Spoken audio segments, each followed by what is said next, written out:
Okay, yes, start.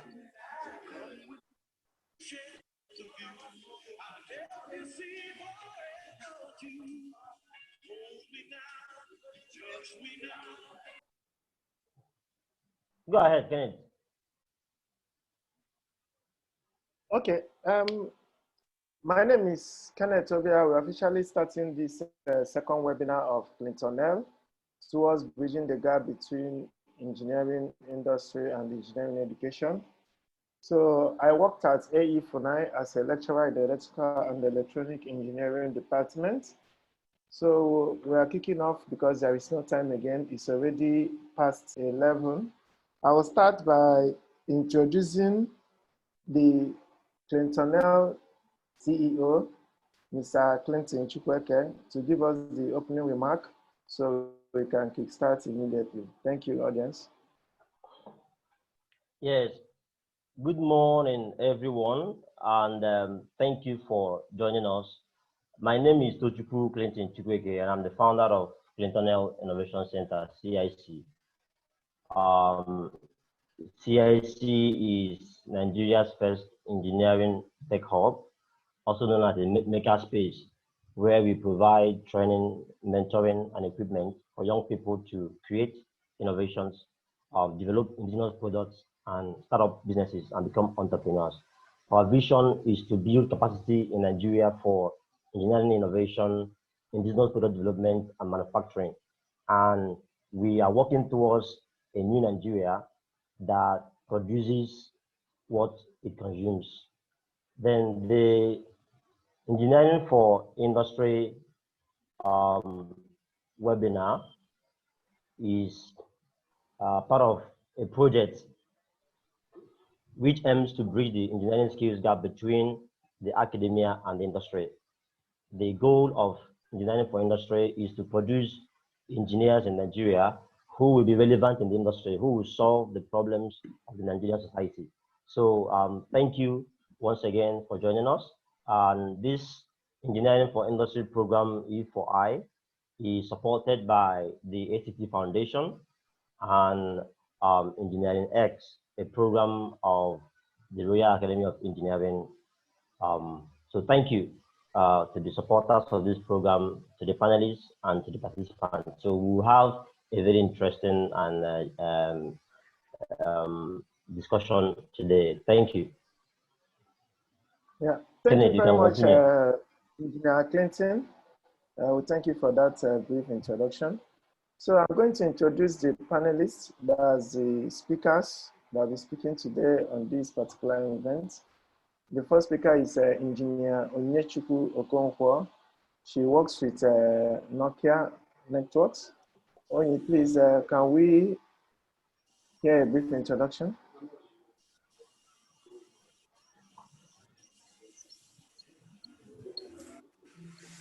Hello? Onye, please, can you introduce yourself? Okay, you can introduce Ndukwe and then come back to her. Okay. No, sorry, my network is bad. I have to log out and get in again. It's fine. All right, I'm Onye Okonkwo. I work with Nokia Siemens. I work with performance department for MTN MPO projects. Oh, thank you very much, Onye. So the second speaker is Ndukwe. Ndukwe, please, can you introduce yourself? Hi, participants. I'm Ndukwe. I run a product development company called Synvuge. And what we'll do is to support people who are coming up with new products with the value chain processes, product development stage processes. So what we'll do is we design, we construct, and hopefully someday we'll start manufacturing. And I'm based in Aba. Thank you. Thank you, Ndukwe. The other two speakers are yet to connect. So whenever they connect, you can be able to introduce them. So let's get on with it. So we are starting with the first round of questions. We are going to have about 4 rounds of questions. So we are going to start with the very first one. The very first question goes to Engineer Onye. So, Engineer Onye, we have been talking about this gap that exists between engineering education and industry. So I don't know how far engineering education has performed in satisfying industry needs. So if you are to rate engineering education in Nigeria, can you be able to rate them in the scale of 1 to 10, 1 being the poorest and 10 being excellent? So what do you have to say if you are to rate them, and why are you giving them that rating?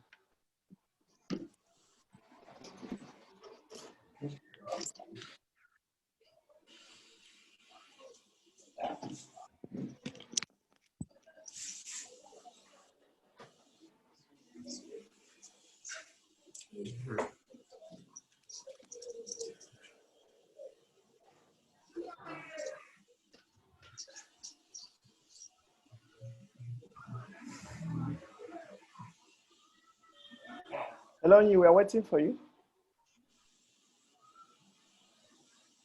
Hello, are you there? Yes, we can hear you. Okay, if I'm to rate, I will rate 5.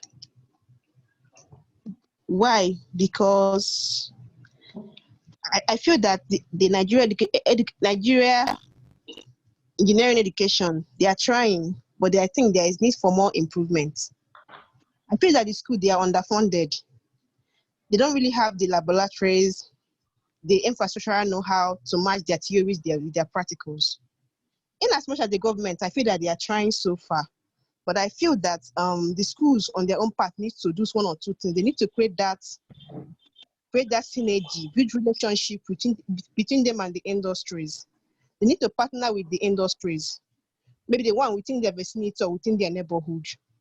Thereby, for them to have sponsorship, funding for their academic-based research in schools, create centers, research centers for their schools, have digital library, create Wi-Fi for the students for them to engage more in academics research and so on. So that's what I feel. And I believe once they do all this, they may have to make sure that it is efficient and functional always. Thanks. Thank you very much, Onyi. And please, participants, we welcome you guys to this Zoom webinar. Please, you are free to ask questions, and at any point in time through chatting, you can always type your questions and we'll be able to respond to it when it's time to respond to questions. So feel free to ask any question while the speakers are going. Just type the question and you can see it and respond to it. Thank you very much. So the second question will go to Engineer Ndokwe. So Engineer Ndokwe, tell us more about SINVOSH and how relevant is your engineering education? How has it assisted you in developing that company? Okay, SINVOSH is, our activities are core engineering. Engineering is at the heart of what we do. And the purpose why we're in business is to deliver a certain quality of experiences to our community. And the way we do that is to come up with designs, then do the following of construction, and when there's a need, we will have to manufacture as well. Now, looking at the process of design, construction, and manufacturing, engineering comes into everything. Let's go bit by bit. When you are doing a design, you are going to start from conceptualization, and you're going to have to make specification in the end. Now, the conceptualization on its own, it means you are bringing up scientific principles and bringing them to use it to do a particular thing. Now, without a background of engineering, you can't do that. So why do you need to specify when you are doing design? Because at some point in time in your design, in your engineering process, you will transfer what you've done to someone else. So you need to give him something he has to work with. And what you are giving to him has to be specific. Let me give you an instance. Let's say you are building a shaft. right? So your shaft needs to have a diameter, a length, and specifications that will make it work. So if you don't know how to represent this information for an engineer to do the construction for you, you are stuck. So you actually need to send to someone in China and tell him, ah, we need something like this, and he'll come back to you and ask you all the questions and now formulate engineering solution for you. So in our day-to-day design and construction, engineering plays a role for us. Then when you go to the construction stage of our work, because we are so much into that lately, you need to understand what someone else has designed, right? If the guy tells you this thing is supposed to be coupled this way, you need to be conversant with engineering languages to be able to say, okay, this is what this man means, and this is what I should do to get this result. And to the third part of the operation, which would involve manufacturing in the near future, we are going to be using tools, machines, made by engineers. And all these tools work by engineering principles. So if you don't understand how to use these tools, you will be subjecting use. Let me give you an instance. We are running operations with milling machine, lathe machines, angle grinder. But for you to use an angle grinder, you need to know how a disc cuts. For you to use a milling machine, you need to know how a milling machine works. And some time ago, I was involved in an oil and gas project where we are rigging platforms, right? Now you are designing a system of chains that's supposed to work in a particular way and keep something that you are lifting in a particular orientation. Now, this is a very complex process that if you make a mistake, you may be transferring one load to maybe one rope, and the rope will snap because it's overloaded. Now, you think of how to balance this load and give all the ropes the same, a typical dimension that will work for each one of them. You are going back to mathematics, which is the fundamentals of engineering. So you see, both in design, construction, and manufacturing, you will need a good grammar of engineering to make the kind of progress which we need in industry. Thank you. Yeah, Engineer Dokwe, thank you so much for that wonderful contribution.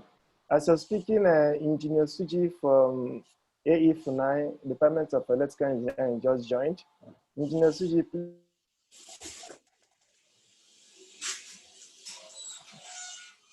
please, can you?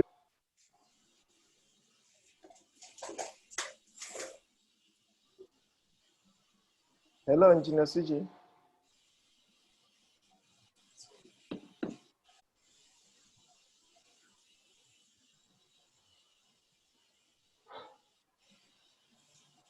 Hello, Engineer Suji. Engineer Suji, please, can you introduce yourself, please?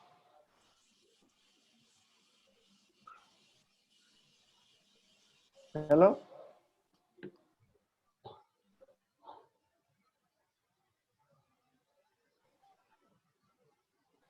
Maybe he's having some connection issues. Hello, Engineer Suji. Can you hear us?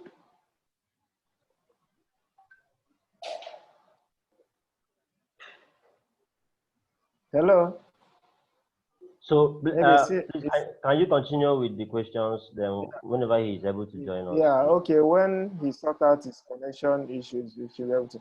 So, Oni, please, Nokia is a very popular brand. Like, I remember my first phone, Nokia 3310. It was a very popular phone then, though now no longer in use. So please, can you tell us more about Nokia network and how has engineering played a role in you performing your work adequately at Nokia Siemens? Hello? Hello. Yeah. Onyi, did you get my question? No, sorry. Yeah, did you get what I said? Please, can you repeat yourself? Okay. Yeah, I said that Nokia is a very popular brand. Like, they have done a lot in terms of phone production and other things. Please, can you tell us more about Nokia Siemens and how has your engineering education contributed adequately in performing your duty at Nokia Siemens? Okay, thanks for the question. Thanks for the question. Actually, yes, previously they are into Nokia production, Nokia phone production. But now Nokia networks, they are Can you hear into us? I said initially they're into phone production, Nokia phone But production, but now they are like they're telecom service providers. They provide services for different networks, different vendors like MTN, um, Nine Mobile, Glo, which has to do with an operational issue, optimization issues, and the rest. So in the unit I'm in, which I'm into MTN project, we're into optimization, which we work hand in hand. I work with performance departments, which we work hand in hand with the optimization team. So what we do here is that we try to monitor the contractual KPIs, which are the key performance indicators, which are 2G, 3G, and 4G networks. So what we do in my department is that we try as much as possible to ensure quality calls, mitigate interference, and also, so what we do that we analyze, we collect first, we track, we analyze and report network performance, degraded KPIs to optimization to ensure quality performance. So what engineering has done in this particular case is that as one progresses, what we do is that what we have learned in school, we now see the practical aspect of it. We inculcate the two. For example, when I was in school, we are taught how to analyze data using Excel, but we are not really taught on how far we can go with it. So in performance departments where I work with, what we do now is that we collect those data, we analyze it, then we learn one or two things from it. You understand? When we collect data, we analyze with optimization team. So we analyze those data and then give them for them to be able to take appropriate action. Okay.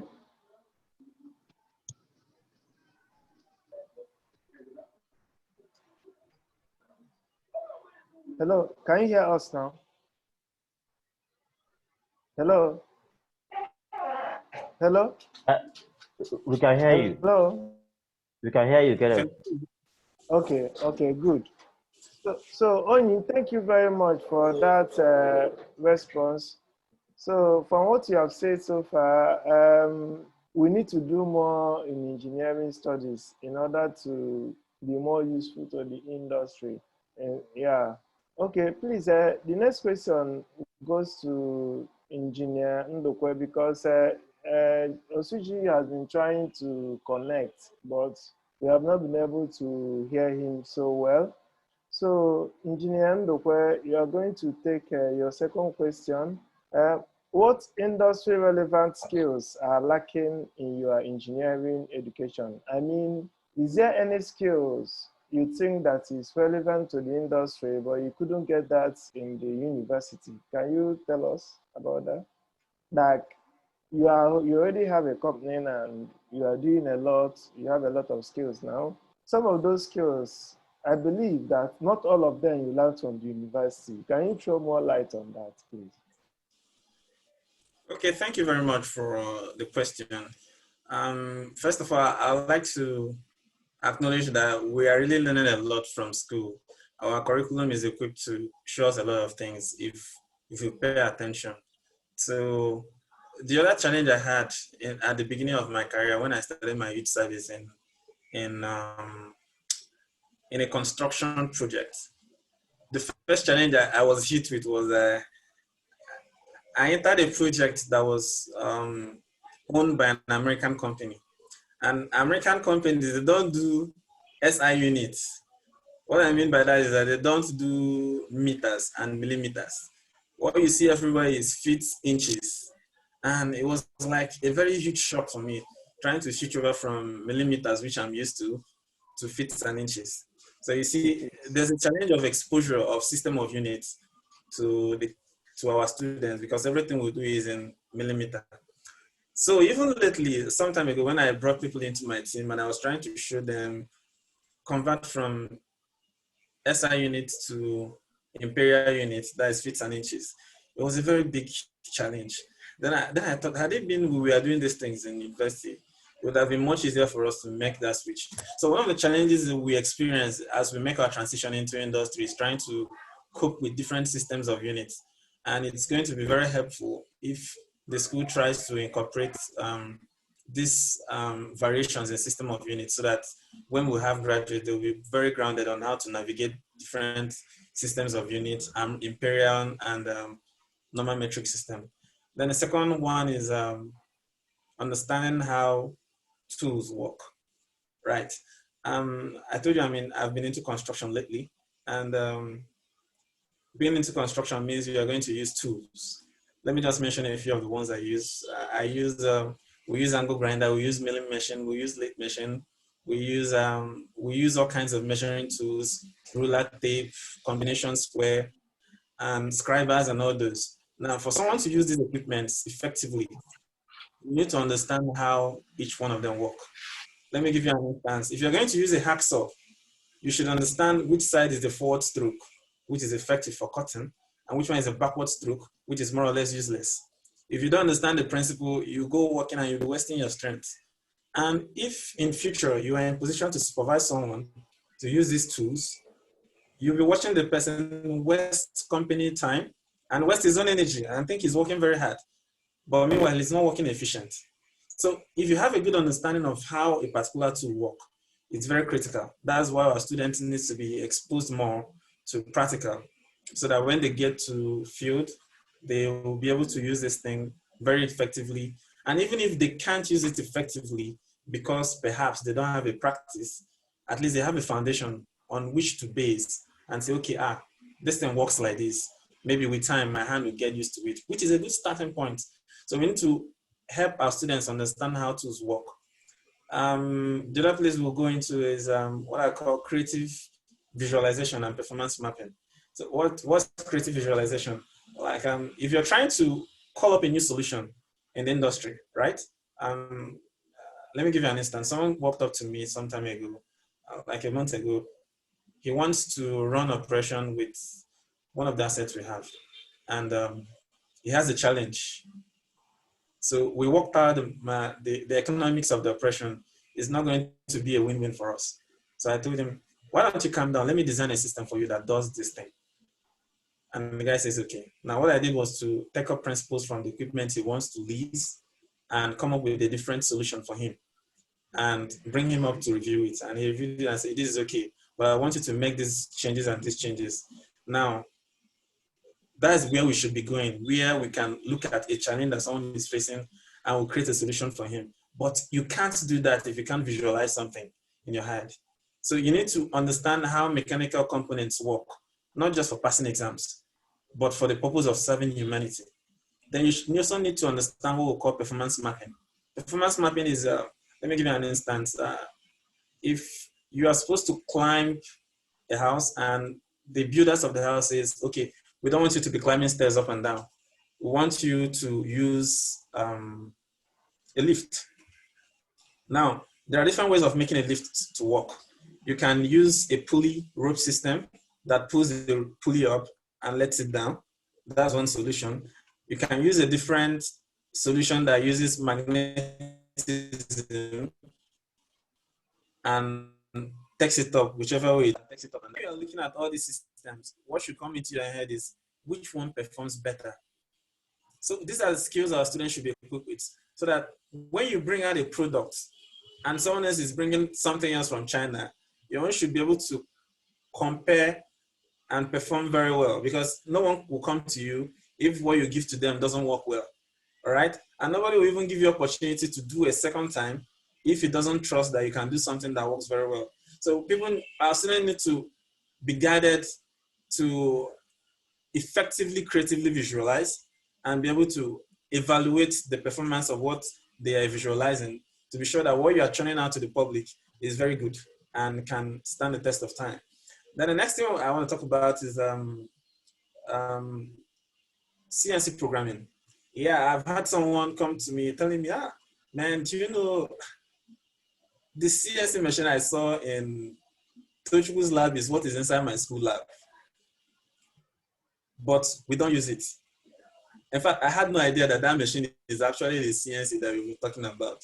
Now, can you imagine that kind of situation where the university systems have equipment and they're keeping it for perhaps NUC accreditation and they don't want students to damage it? Come on, that doesn't make sense.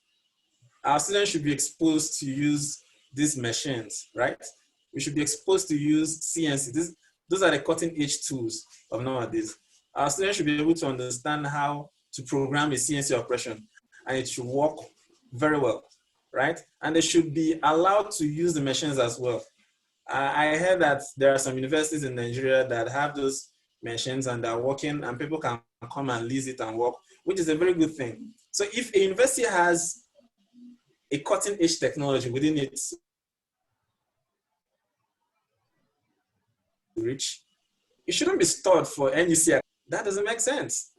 It should be used to teach students. And for schools that don't have that, when you're running a CNC operation, you need to program, then simulate the operation, then run it on a machine itself, which is an operation itself. So even if you don't have CNC tools, there are free softwares like Fusion 360, which you can use to teach your students how to program a CNC operation, understand CNC programming. When they get it. So you see, we need to pay more. That is the way to go. I can tell you something. When you're running a CNC milling operation, the one I ran some time ago, like 2 years ago, I was achieving accuracy of 0.01 millimeter accuracy with a CNC milling machine. Now, if you try to run equivalent process with a manual machine, you're talking about accuracy of like 1/10 of that. So you're talking about 0.1 millimeter accuracy. Now, in my operation on CNC machine, if I have a 0.1 millimeter accuracy, I'll reject it. In a manual operation, if I have a 0.1 millimeter accuracy, I will accept it. So what's the point? CNC operations are more accurate than manual operation. So if we want to go to the cutting edge stage of engineering, which we aspire to be, so we don't have a lot of products chunked in from China and Europe, then we'll have to invest in advanced technology and make sure we are using it as we should. The next thing I want to talk about is technical visual communication, right? So that is just a complex way of saying about knowing how to prepare design and communicate it to others. Technical visual communication, right? So there are CAD systems, right? In engineering, we know that one of the fundamental ways of communicating with people is through drawing. A lot of times when people walk into my workshop and they try to ask me, what do you guys do? I'm thinking of how we'll describe a full mechanical system from A to Z to somebody, and it's a pain in the ass. So what I do, I just give him my drawing and tell him, this is what I'm doing. And the guy said, oh, okay, people do engineering construction. Now, within our construction as well, if you have any challenge with what a parameter will be, we'll go back to the drawing and look at it. Now, I understand that a lot of engineering students don't take design seriously, and they don't take drawing seriously because perhaps they don't understand the full picture of how engineering concepts goes to execution. There's rarely any engineering work you do without drawing. I know there are drawings in electrical, there are drawings in electronics, there are schematics, and there are all kinds of drawing. But you need to understand this thing because without understanding drawings, when professionals begin to talk and they're pointing at things, you get confused. What are they talking about? So those are the things that we need to reinforce. So the way that technical visual representation and communication has gone these days is that it's not just drawing lines anymore. We now have 3D models, the kind that you can create with programs like Autodesk Inventor, Autodesk Fusion 360. You can create with SolidWorks. Some less technical language softwares are there that you can use. I can't remember all of them, but these softwares are good. They are used to prepare your technical information. So you specify a diameter in the drawing, it comes into the diameter that you specify somewhere else. So you can during life cycle, right? So, and the good thing about this software is that the standard language you use in our communication are already embedded in it. Like you have symbols for all kinds of things, which are standard symbols. So this is where we need to be taking our engineering too. I remember when we were in uni those days, and I learned Excel in school. We learned 1, 2, 3 things in Excel. It was like a very big class, and it was good. But guess what? When I started my youth service back then, those little things I learned became a foundation for me to do other research and shoot up. So it's very important for us to understand this technical visual communication, the way it's going, and follow it. Because without communication, it's very difficult for us to cooperate and achieve what we really want to achieve. Thank you.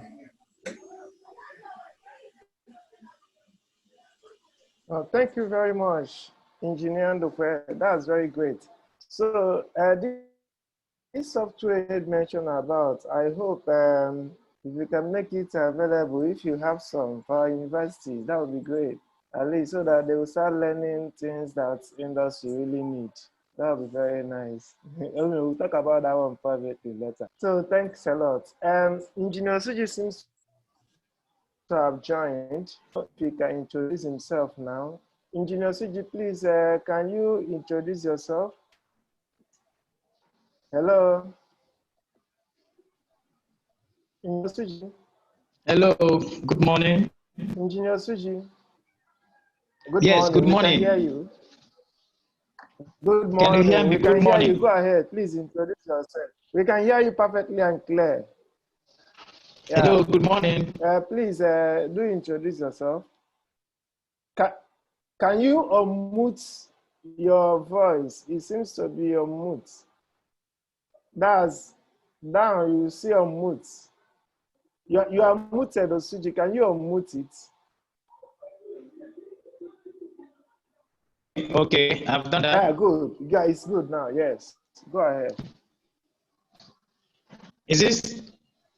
Yeah, it's perfect now. Okay, so you can hear me now? Yes. Yes, we can hear you. Can. Okay, please. Okay, good morning, ladies and gentlemen. Yes, good morning all. Good morning. I am Engineer Osuji, a lecturer in Funai. I studied electrical electronics engineering. Part of my background is I've worked with Eco Electricity in Lagos. After which I joined academics, that is Funai, the Department of Electrical Electronics Engineering, as a lecturer. And I think that is much for me now. And as we go, thank you, please. And I'm very glad to be part of this discussion. Thank you. Yeah, Jesse, thank you very much. You know, some of other speakers have been speaking before you joined. Please, I want to ask you your first question. Please, can you share your thoughts with us on the role of engineering education? That's the role engineering education has played in industrialization. What do you think the universities, polytechnics, what roles have they played in trying to help the industrialization in Nigeria? Hello, can you hear me? What role has worked? Can you come up, please? I mean, yes, I can hear you. What role has engineering education played towards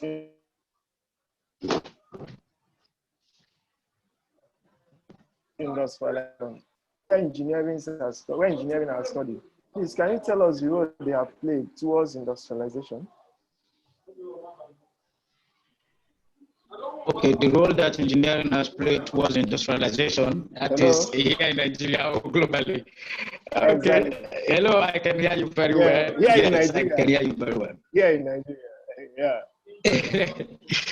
Okay, here in Nigeria, in all honesty, I don't know about, I'm going to talk about myself because I studied here in Nigeria, so, and I've worked here in our system, so to a certain extent, I think I understand from my background, I understand how it is run.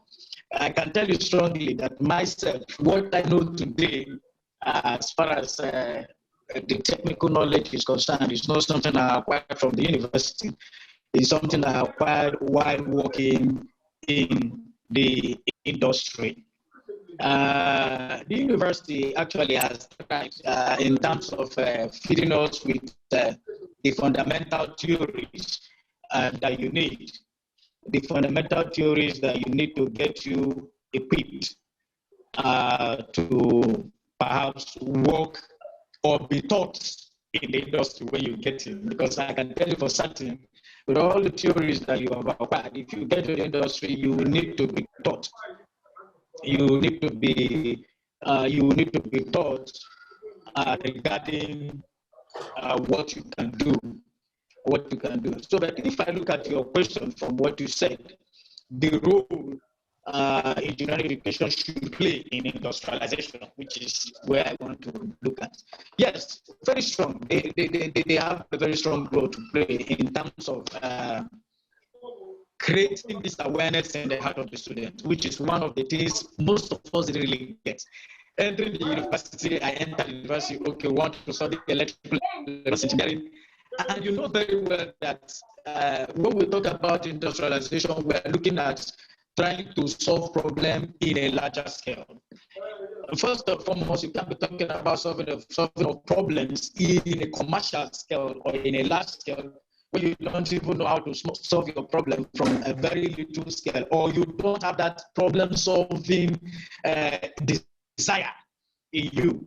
And somehow, which I really think, which is where I really think our educational system is a little bit lacking. But I know, like I said, one of the roles they can do, one of the things they can do is to stir up the desire in every student, stir up the desire in the engineering student, so that you are thinking from a problem-solving perspective. The student is thinking from a problem-solving perspective and not thinking from a position of, I want to come in and join a system. But you are thinking of, you are coming in to solve a problem that you have probably noticed in your environment, you have probably noticed within your locality and the rest of that. Another thing, again, they can also do is in terms of, like I've looked at our curriculum, strongly speaking, our curriculum has little or no space, no stronger emphasis are not given to exposing the students to practicals. And when I say practicals, I don't really mean we are talking about practicals that are real life practicals.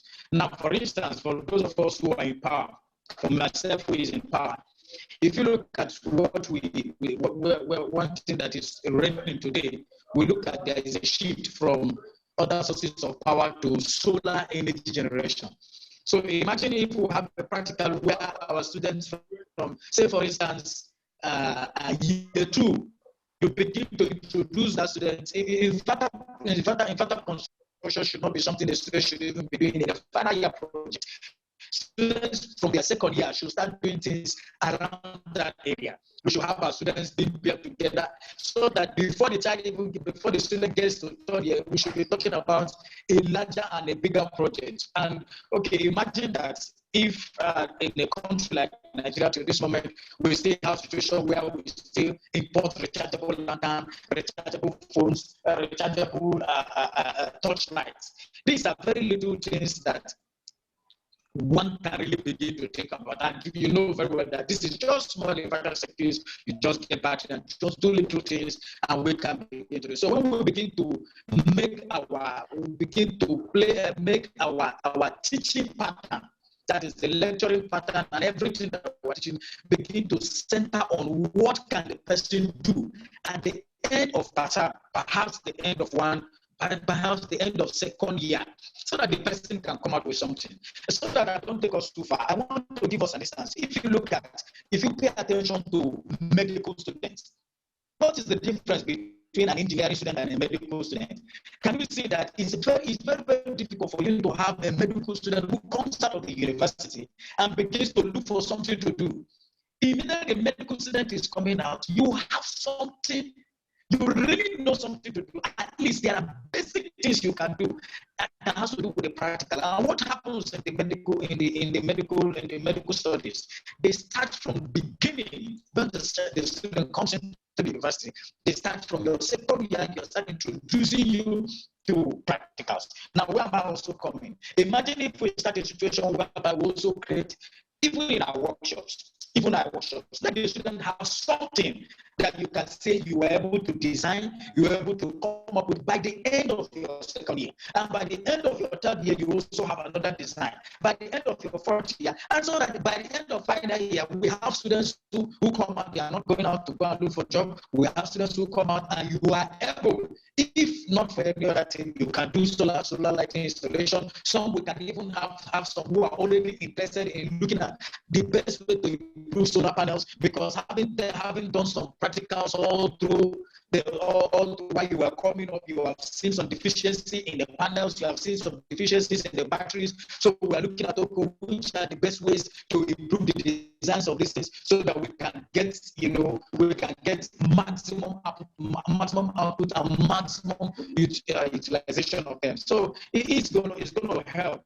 And at the same time, again, of very great importance for me is the school also has this role of liaising with industries, because you can't really take that out. When we liaise with industries, for instance, I had the first person, the speaker that was talking about running his own company. Imagine when we have somebody like that with such kind of tools, and maybe at the end of the semester we have like 3 or 4 students, and we send those students, we have some students, and we send those students to perhaps this industry. They go there, learn regarding based on our curriculum and what they have been taught for that semester. We expose them to this industry, they go there, learn, and they are equipped with the knowledge. It gives the students boldness. It gives the students this idea of I can do spirit. It gives the students this sense of creativity.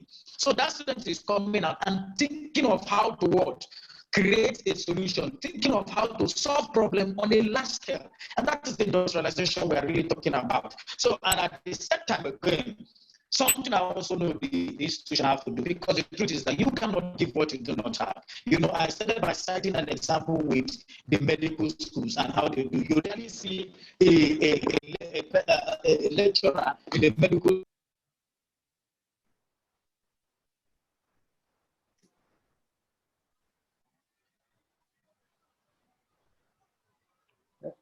Hello, Engineer Suji, you have muted yourself unknowingly, probably. You have muted yourself. Can you unmute?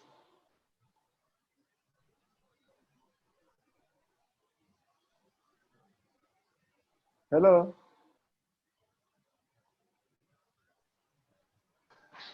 Hello, Suji. Yes, can you hear me now? Yeah. Yes, I can hear you now.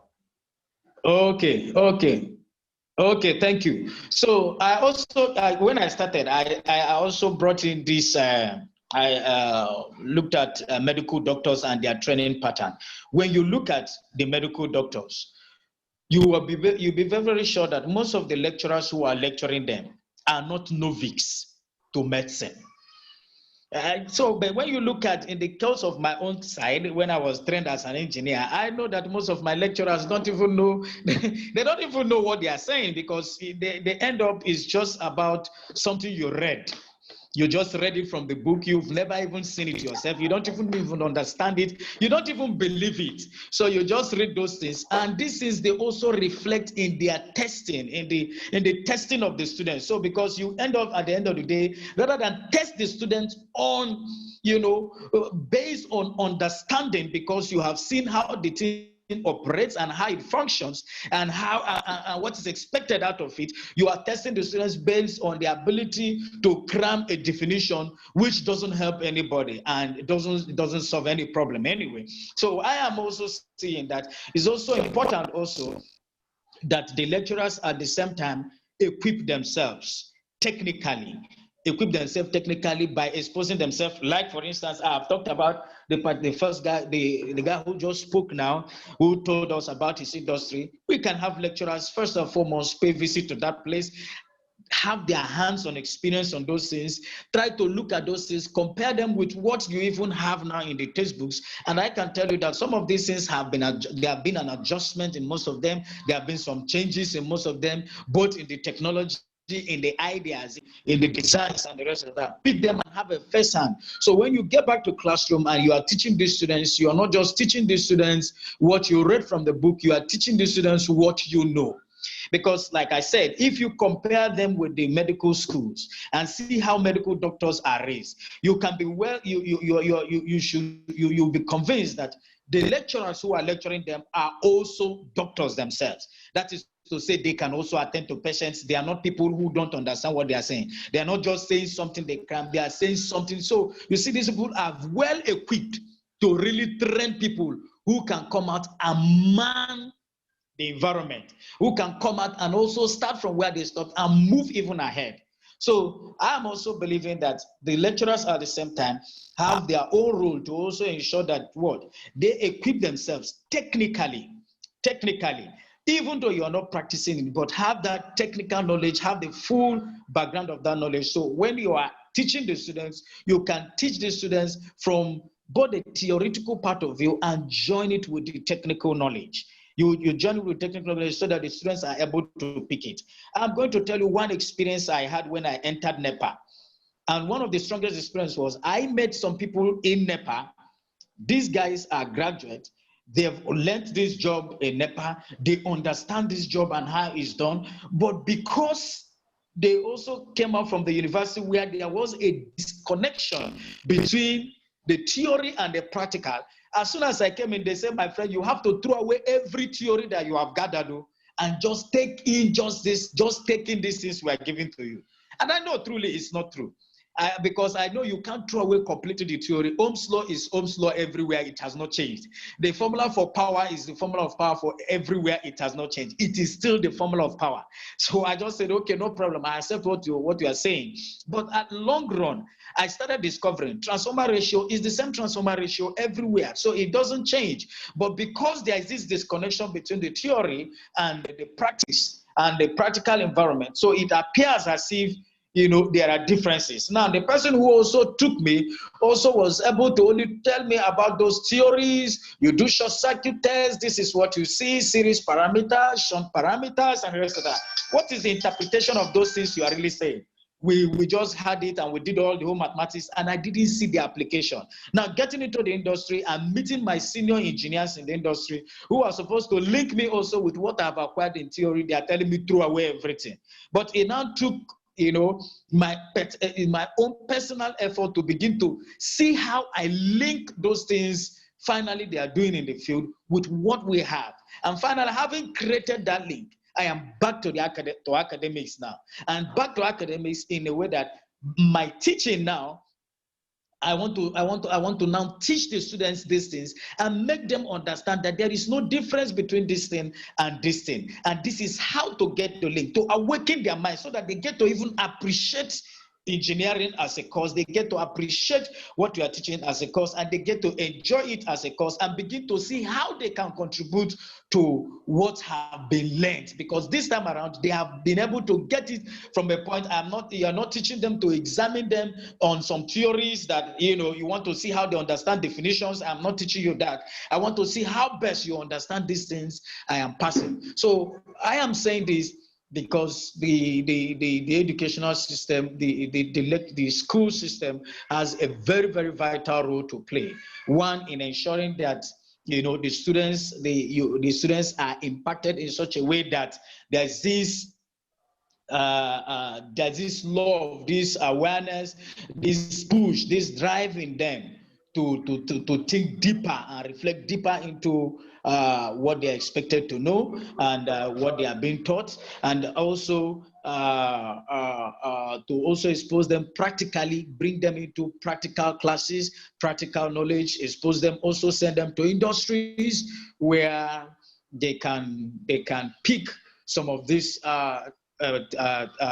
this knowledge practically and have their hands on it, and is very vital. It's going to help them. And at the same time, another thing which I am also believing that the school needs to start downplaying also is the school to start downplaying this idea of, as an engineer, your hand should not touch anything. That is big fallacy. You can't start by your hand not touching anything. You start by your hand touching the thing. When your hand touches the thing, by the time you understand the thing, then you cannot take your hands off the thing and begin to train others on how to do the thing. There is no real engineering without your hand really touching the thing. It is very, very vital that we begin to also encourage the students to know that your hands can really touch what they are teaching. I think so far this is the much I can add for now because of time.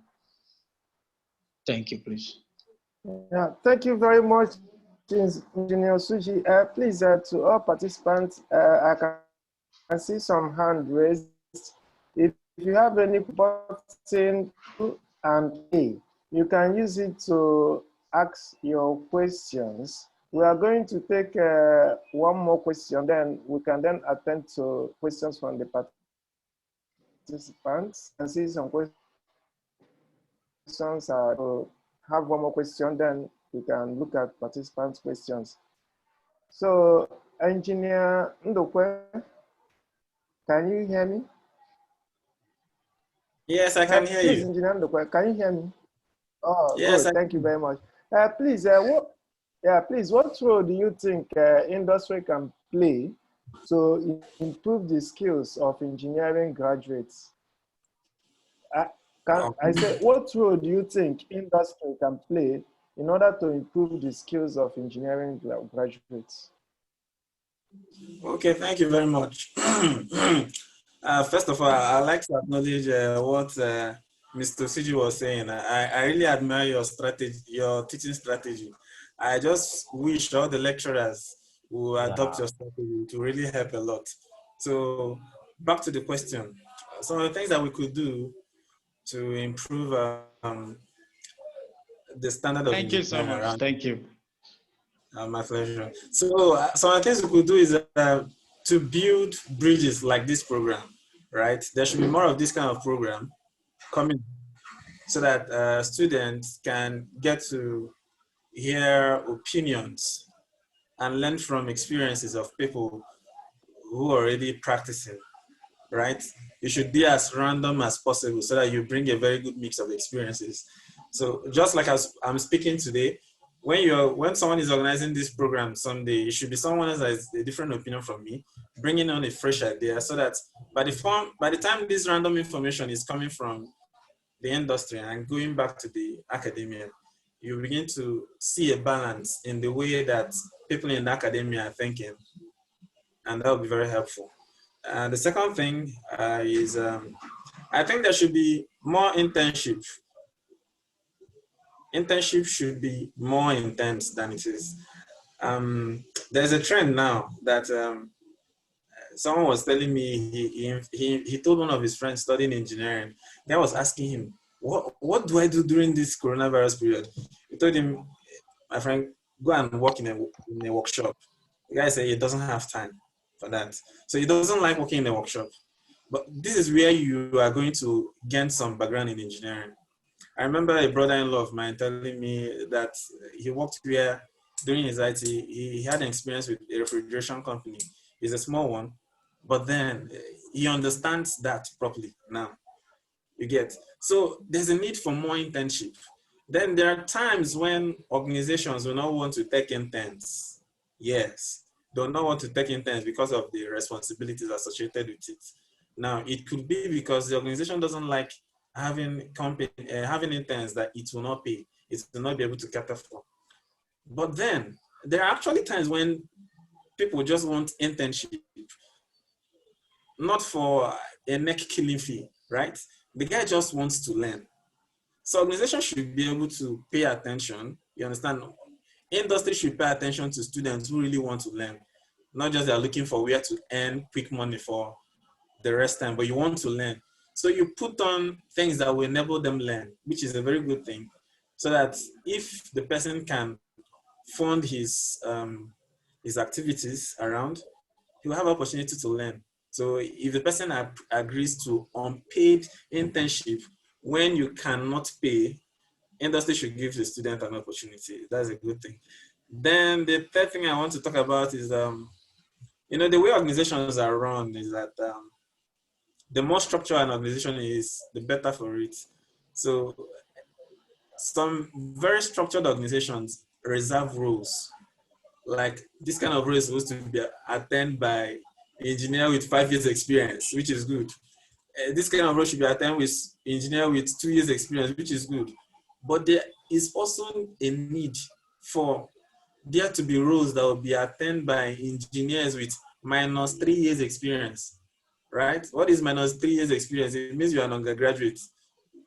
So there's a role for you in a working company that is reserved for undergraduates, not for 0 years experience. I'm talking of minors. So when the guy comes from school, he's learning. So the reason for that role is not to exploit you. The reason for that role is that there's someone who has -5 years. Okay, let me say we have 5 years. We have -3 years experience. When he needs to be exposed to the industry, take him in, let him stay there and learn. If it's 1 month you can give, and you give 1 month to 10%, it's way better than no month at all. And you see, the point in doing this thing is for there to be a continuity, because eventually all the people that has all the million years of experience will retire someday, or they'll go and form their own consultant. And if you don't have young people coming up to take up and bring on their creativity to this, you know, is a problem. Let me give you an instance. When I joined the labor force during youth service sometime, I was working with an engineer who believes in 2-dimensional drawing only. And there I was kind of grounded in 3-dimensional drawing. So he asked me to do the work in 2D. And I said, okay, no problem. I'll give you your work in 2D. I'll do his work in 2D and give him my own work, and I'll finish his own. And I'll give him work in 3D.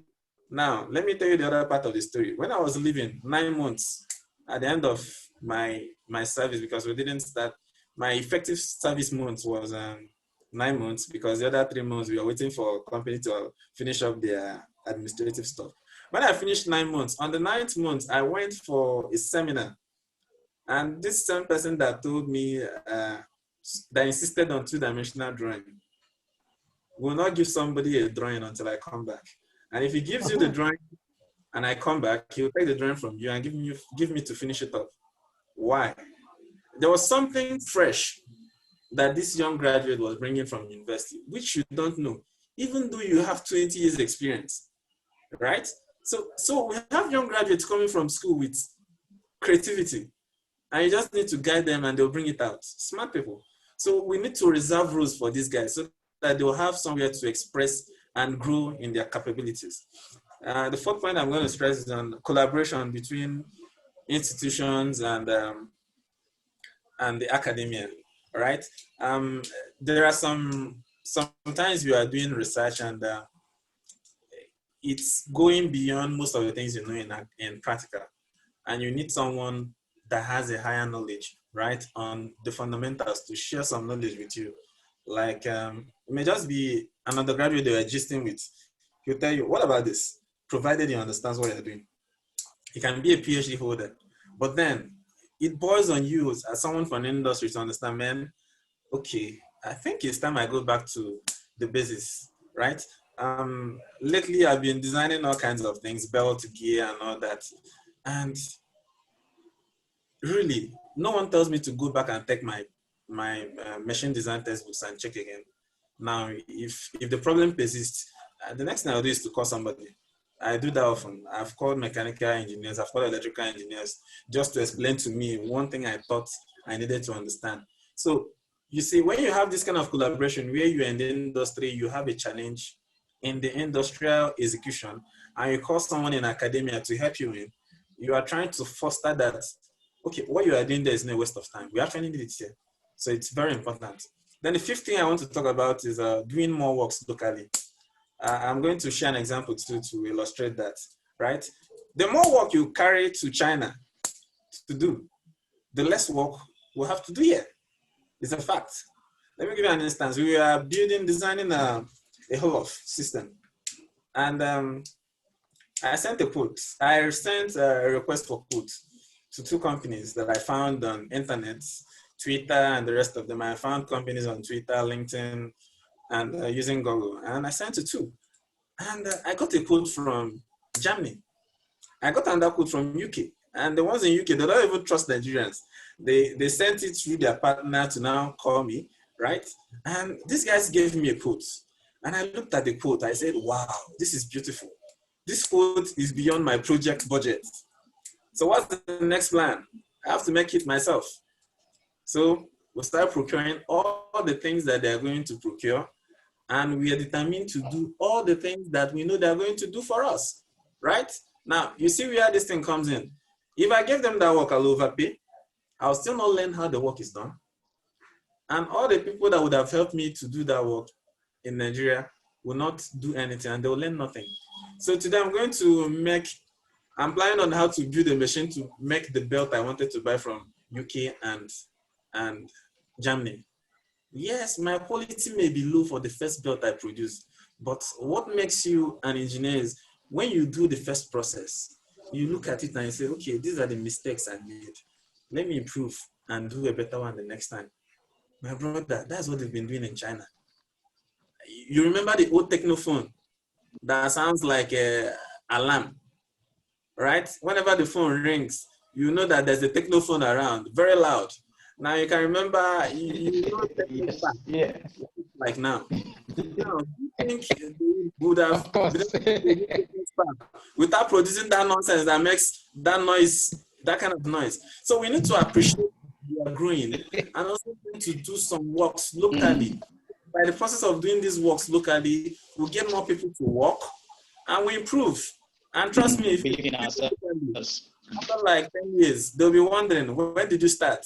Right? That is what we need to do. Then the other thing we need to do, this is the sixth point, is that we need to pay more attention to the academia for opportunities to create a synergy. Let me go straight to what I mean by that. I can't remember seeing anybody from the industry coming to my project presentation in school, right?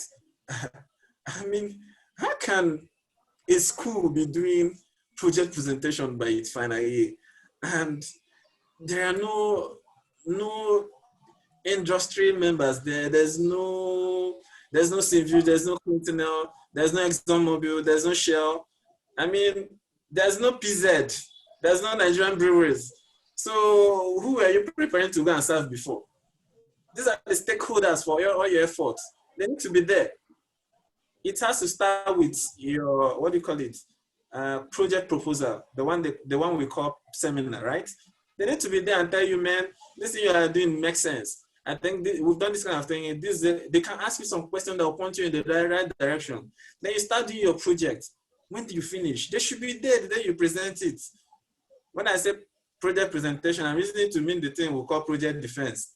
I don't believe that somebody that is presenting a project has committed a crime. So there is not a project defense, it's actually a project presentation, right? So when you are presenting your project at the end, those guys should be there to see what you are presenting, right? Some of them may pick some things from you as you present the project and learn from it.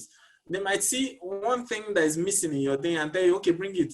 This is what we need in our facility, right? I remember doing a project where I built a floor plan.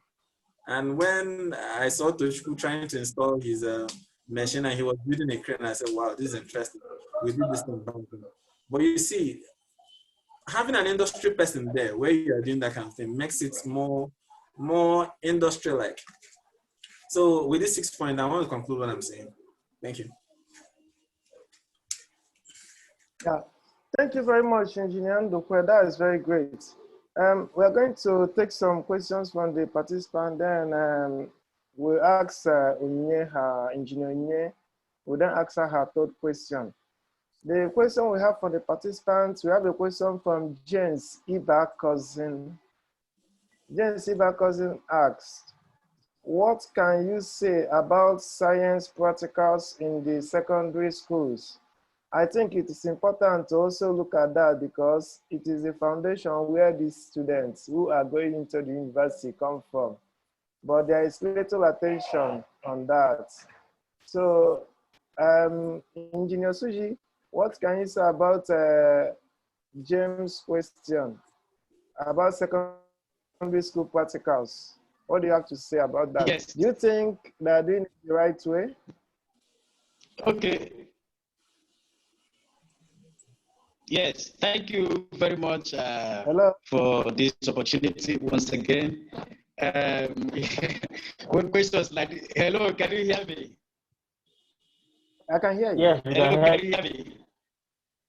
Yeah, we can hear you. Yeah, we can hear you. We can hear you. Go ahead. Hello.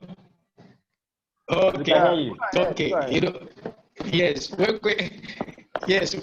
Yeah. Okay. When questions like this come up, yes. When questions like this come up, well, I think it's really very interesting. I think he's trying to speak out his mind. That is exactly where these things are coming up from.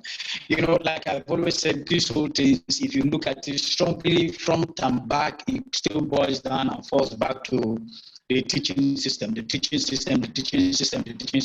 need to start looking at how best we can impact our students so that we can move the system from all function of let me just examine you so that you pass exam to let's just give you the thing so that you know it. It's very vital. I'm going to start by saying I actually taught in a secondary school when I came out first. And teaching in that secondary school exposed me to a number of things. Yes, and I went through some of these secondary schools that I talked about. Now, actually, if you go to a very good private school, I know very good private schools, they do practicals. But where you really have these issues with practicals is actually when you talk about government school and some of these, our private schools who are not very, very strong. And the truth about it is because we have teachers who are not solidly blended when it has to do with understanding what they are teaching. I took physics. I remember I took physics in secondary school, and one thing I always do is to ensure that in all my classes I run practicals, because the practicals even help you to teach the subject easily, and because you have to bring the students to the lab, give them what they need to do. What are they doing? Simple pendulum. What do you want to do? A big balance. What do you want to do? The one on electricity, you want to do potentiometer test on potentiometer. You just want to look at resistance. You want to do tests. You want to carry out Ohm's law so that the students see how V is directly proportional to to I and the rest to I and the rest of that. You want to see how R is constant. You want to see how when you vary R and the rest of that, what really happens. Now these things they still boil down to some of this lab. I'm going to tell you down in secondary school. Like I noticed that the secondary school where I taught, these materials are actually there. It's just that the teachers are not really very committed. They are not really very committed, and most of them, it appears as if they don't know those practicals, and because they don't know it, they think it's a very difficult thing. But for me, I know it is not difficult. It has to do with just the attitude of the teachers. It has to do with either somebody exposing them. It has to do with either the system looking for a way how the schools can insist that these students be exposed to the practicals involved in every of the subject. Because in most of these, in each of the topics that you take in the subjects, there are practicals provided for them, and it's just for the teachers to see how they can really insist, or the principal, the proprietor, see how they can insist that teachers do these practicals. And in fact, for me, a very strong thing should be one of the things that should make you take any teacher is his ability to carry out practicals. If the teacher cannot conduct the practicals, then there is no bringing you in, because what we really need is for the students to know the thing. We don't need the students to cram the thing. We need the students to know the things. And if they must know these things, then definitely you must be able to teach them and get their hands involved. If the hands of the students are not at it, if the hands of the students cannot be engaged in it, I can tell you for certain they can't know. You only at the end of the day help them to cram all of the theories, and by the time they cram it, they can't be able to talk strongly like Ndukwe. If you see the way Ndukwe is talking, you think he is the person that is even the mechanical engineer. He's the mechanical person himself. But because why? Because he has his hand he has his hand on the whole thing. Because for me, I don't get to blame our students. I never get to blame them one single bit, because these boys are very brilliant. If you interact with them, you know they are brilliant, they are very intelligent, they have their head, everything. They are just very good. All they need is somebody who can help them direct that their hands, direct that their head, so that they can pick up what they really need. So I think what the students think is very relevant, and it still boils down to we the teachers, it boils down to we the lecturers to still look inwards and see how best we can take advantage of, even though we don't have all of the tools and the materials that we need for practicals. But then I know fundamentally most schools they don't have all of them, but they have few. But like I said, it's just to take the students into the create time, take them, and you see students even learn better. They love to have their hand working. They really love to have their hand working. I can tell you certainly, I know that. In fact, most students are too weak when you begin to make them cram and put all the whole thing in their head. If you put the student's hand and get his hand working, he gets to even love, and that's how you begin to even see that science is very interesting. But science becomes boring if you make it all talk and talk and talk, and there is obviously nothing for the student to work with his hand and get to appreciate what has been taught. So I think the question the guy raised is very important, and it falls on us, because I can't begin to tell the student to go and start doing practical on your own, to go and start doing, because the truth is that he needs somebody to expose him. If somebody exposes him to it, he's obviously going to pick, he's also obviously going to follow. All he needs is somebody to guide him, and I think it's very necessary. And we are really lacking that in our secondary schools. Like I said, where myself, I thought I was the one that entered the lab, opened the lab, brought out all the service chicken, all the whole ones around to use, and started demonstrating the things I needed to do for the students. I was the one that brought it out, because the previous people, the previous teacher who handled that subject did not even bother doing all of those practicals, and it was not necessary. And you could see, let me be frank with you, actually the flying invigilator that came today, I was having my practical physics. He came in and he was surprised if something has happened inside the hall, because as soon as he came into the hall, the students were gone. Because I showed them everything. We had already played around with the practical. I don't know exactly how the question is going to look like, but sometimes we can suspect. So I just played around all the whole thing, showed them everything, grouped them, and showed them how everything works, because it was very easy. Man, it is easy. It's not as difficult as the man who is talking about late machine and the rest of that. I can tell you for certain, these things are easy. It's just brain work. Once you can see it, your eyes are seeing it, you obviously can do it. But once your eyes cannot see it, because it's just one long theory, and they're telling you something that is looking abstract, and your eyes cannot see, you can't even create a mental picture or image of what you are being told. So it becomes very difficult for the student. The instructor came in and he was so surprised when he noticed that the students were just concentrated and they were almost done getting all their readings and they are getting ready to plot the graphs. And he said, this school must be a serious school. I didn't do anything special. The only thing I ensured is that I had to take them through the practicals, make them appreciate what they're doing, and they did the practicals and they were confident. They were really confident they did it, and they were very happy.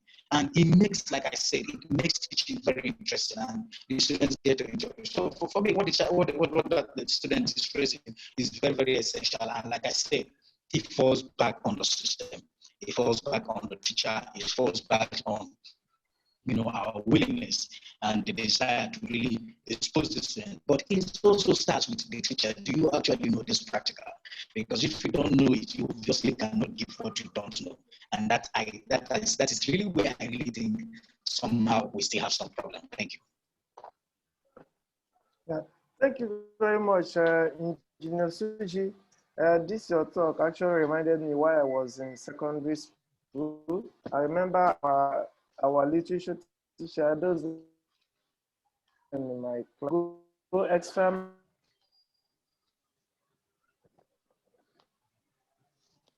the video, and that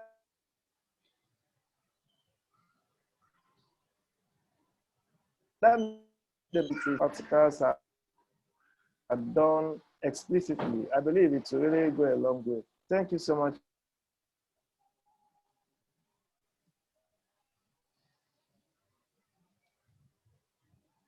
Thank you.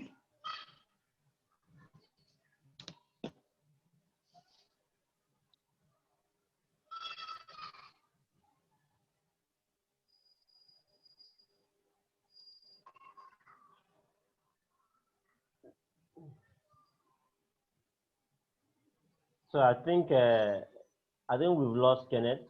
Maybe he's having some network challenges. Let's just give him a few seconds to reconnect. Thank you. Let's wait a little for him to reconnect.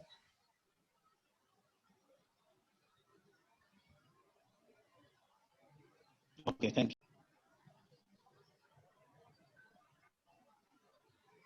you. Hello. Yes, we can hear you. Welcome back. Can you hear me? Hello. Hello. Yes, welcome Yeah, back. I seem to have some network. Hello, we can hear you. Yeah, I seem to have some. Yeah, the network, Nigerian network, always breaking down every now and then. Sorry about that. Like I was saying, what Suji was saying, Suji actually reminded me of where I was in secondary school. My literature teacher went extra mile of getting all the whole novels. He will get the movies.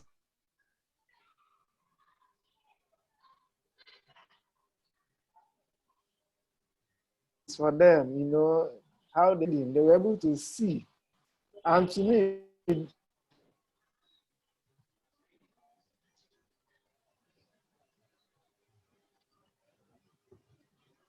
seeing those movies is practical in terms of somewhere for the tertiary education.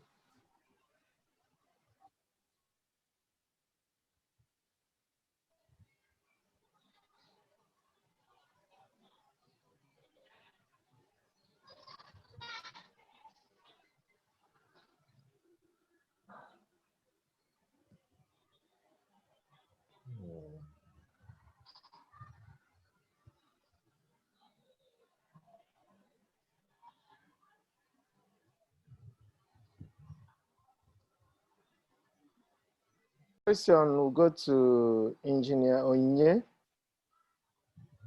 Hello, Engineer Onye. Hello, Engineer Onye, are you with us? Yes, I can hear you. Hello, Engineer Onye. Hello, I can hear you. Oh, good, perfect. Please, I can hear you perfectly too. Please, the next question: how do we bridge the gap between engineering education and industry? What do you think we can do to bridge this gap? Like, we know the gap is there, it's obvious. So how do you think we can bridge that gap between engineering education and industry? Okay, thanks for the question. I think for us to bridge this gap. Hello, thanks for the question.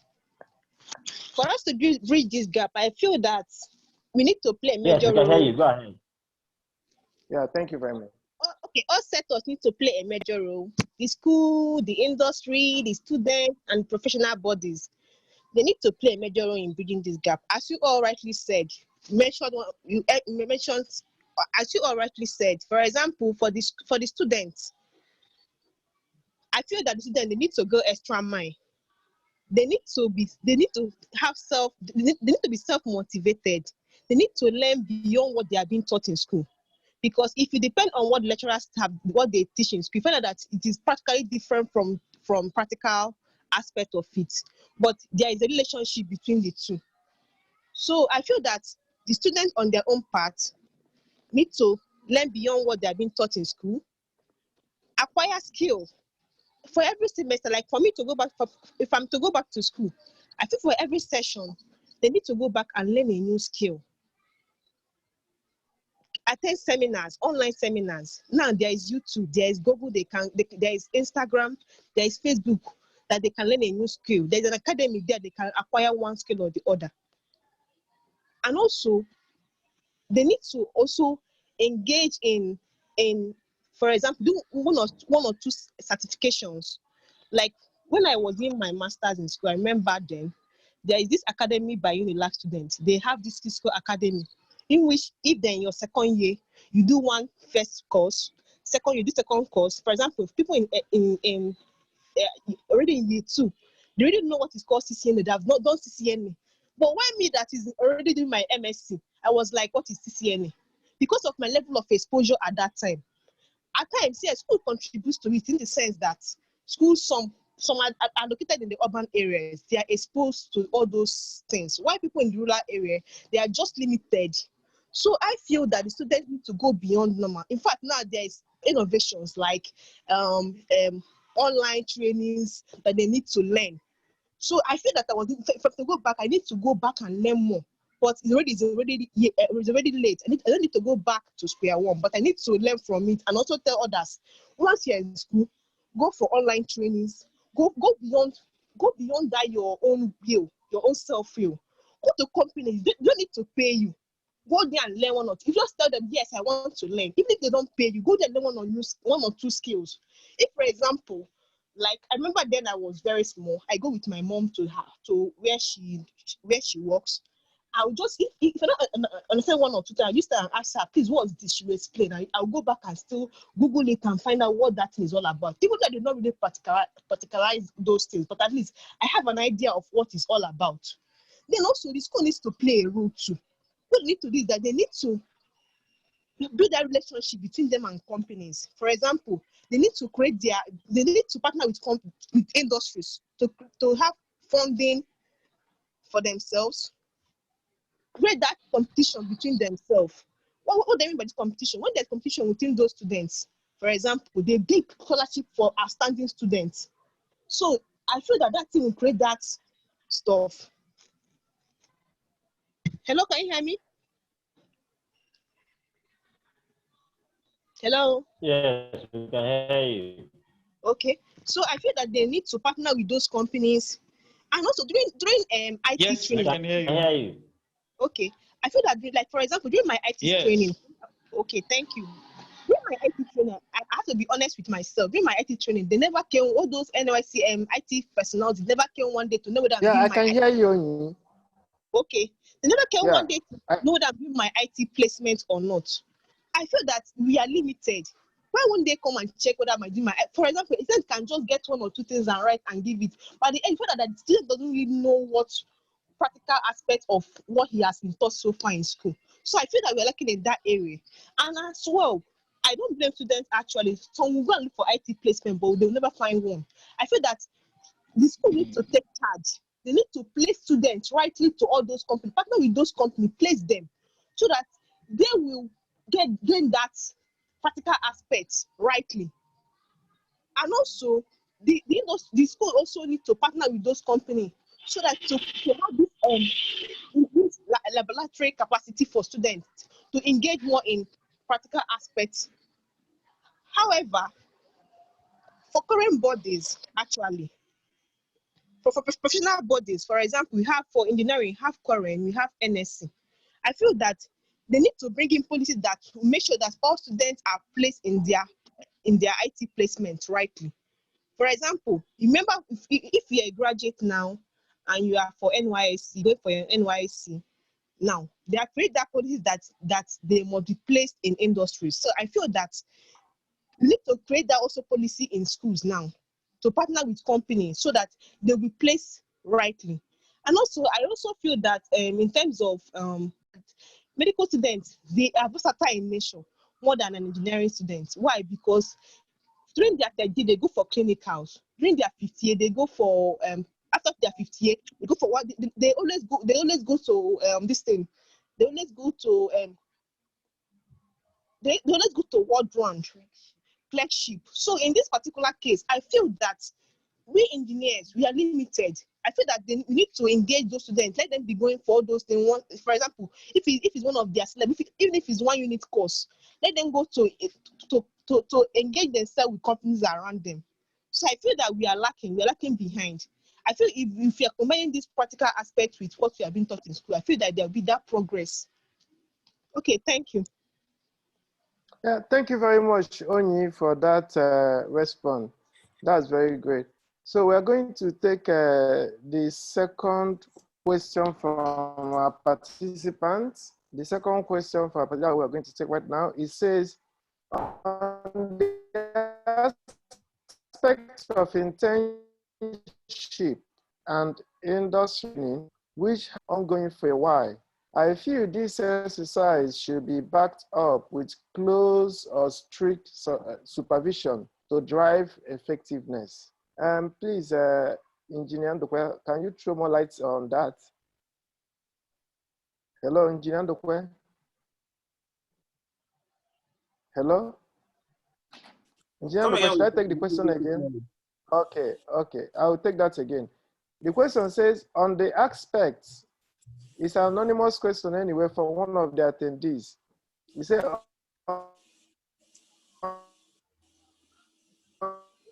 network is breaking. Your voice is breaking. On the aspect of internship and industrial, can you hear me now? Hello, Yes, can you hear Yes, me? you can hear. Yes. Okay, Go good. ahead. I'll take that again. Say on the aspect of internship and industrial training, which has been ongoing for a while now, I feel this exercise should be backed up with close or strict supervision to drive effectiveness. Can you help us to, how do you think we can make this exercise effective from there? It's more of a suggestion, but maybe you can throw more light on that. Yes, I agree with that point. However, this is where stakeholders like CWES need to come in to play their role.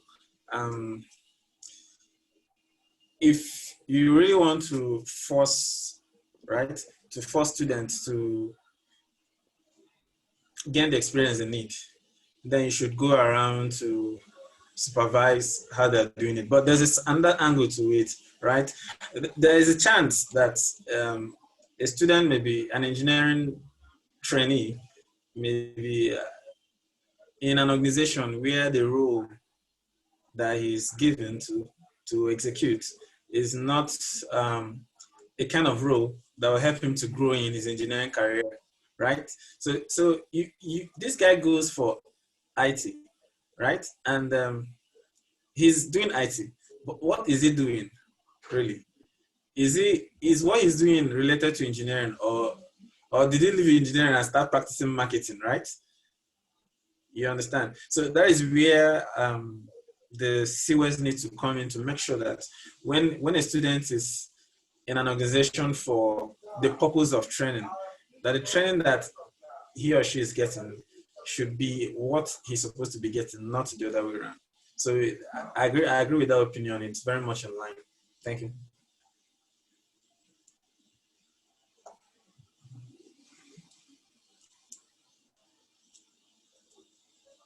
Thank you very much, Engineer Ndokwe, for that response.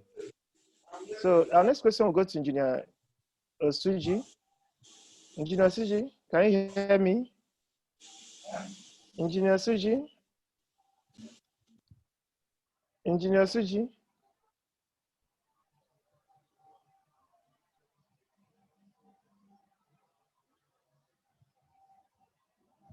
Engineer Suji?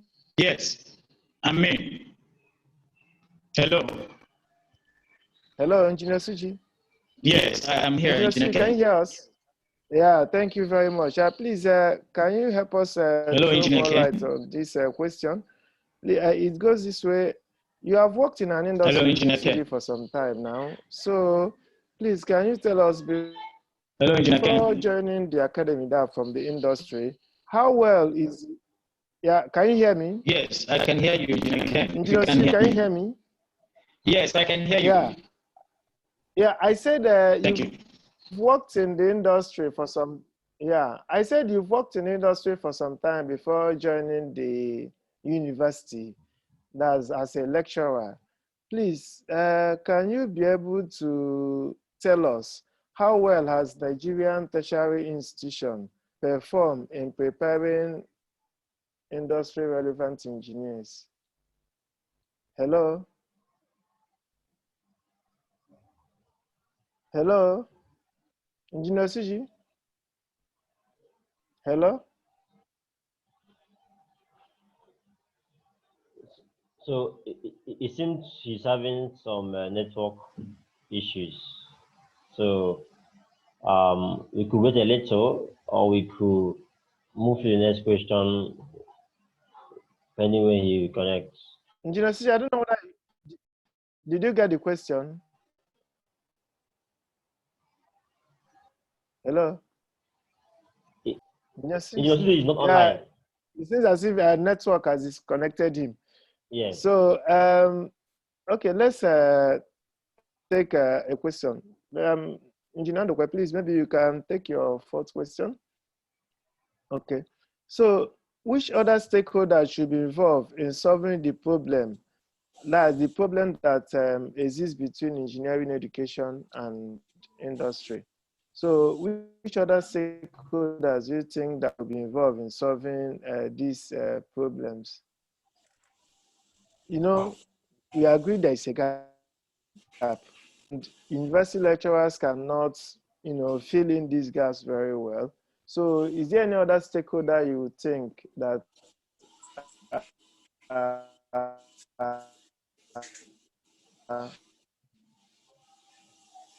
Okay. solve problem? Hello. You Hello? have Yes. Hello. Yes. Go ahead and do. so you have the academia, and you have the industry, Yeah. and in the industry you have organizations and you have regulators, right? So regulators could actually come into play. Yes. Like we commented earlier on, I talked about CWES coordinators, right? The agency in charge of overseeing what students are doing during their IT. They need to come into play again. If you can remember, like 8 years ago or 7 years ago, there was a time during the other administration where it was declared that everybody coming out from youth service has to serve in 4 different sectors, and it doesn't include government establishments. And I can tell you, over the years, organizations like Nigerian Society of Engineers have fought that. And I think as at now, an engineering graduate is supposed to work inside an engineering organization during his service years.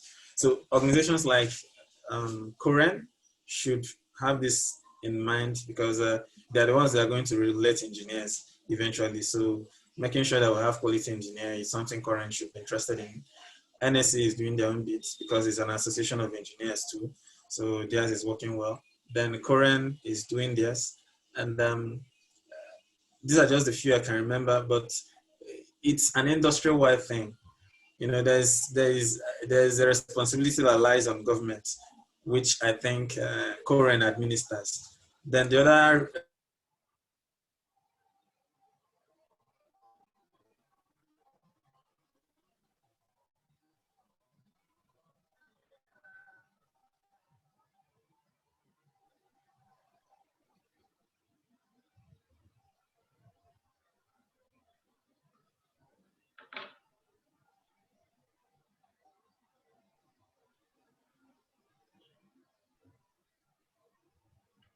responsibility that lies on engineering.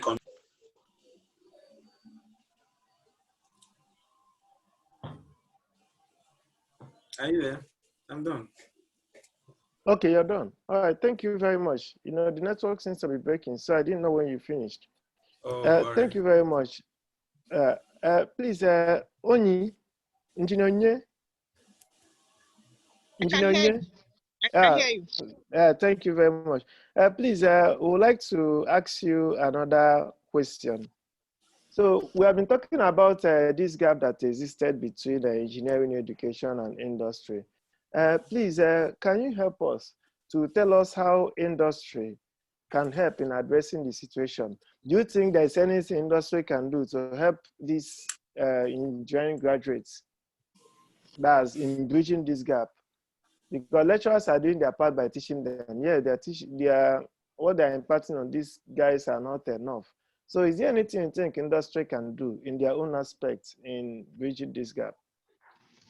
Okay, thanks for the question. I think, as I said earlier, I think there is a need for the industry to sponsor or fund academic-based research for the institution.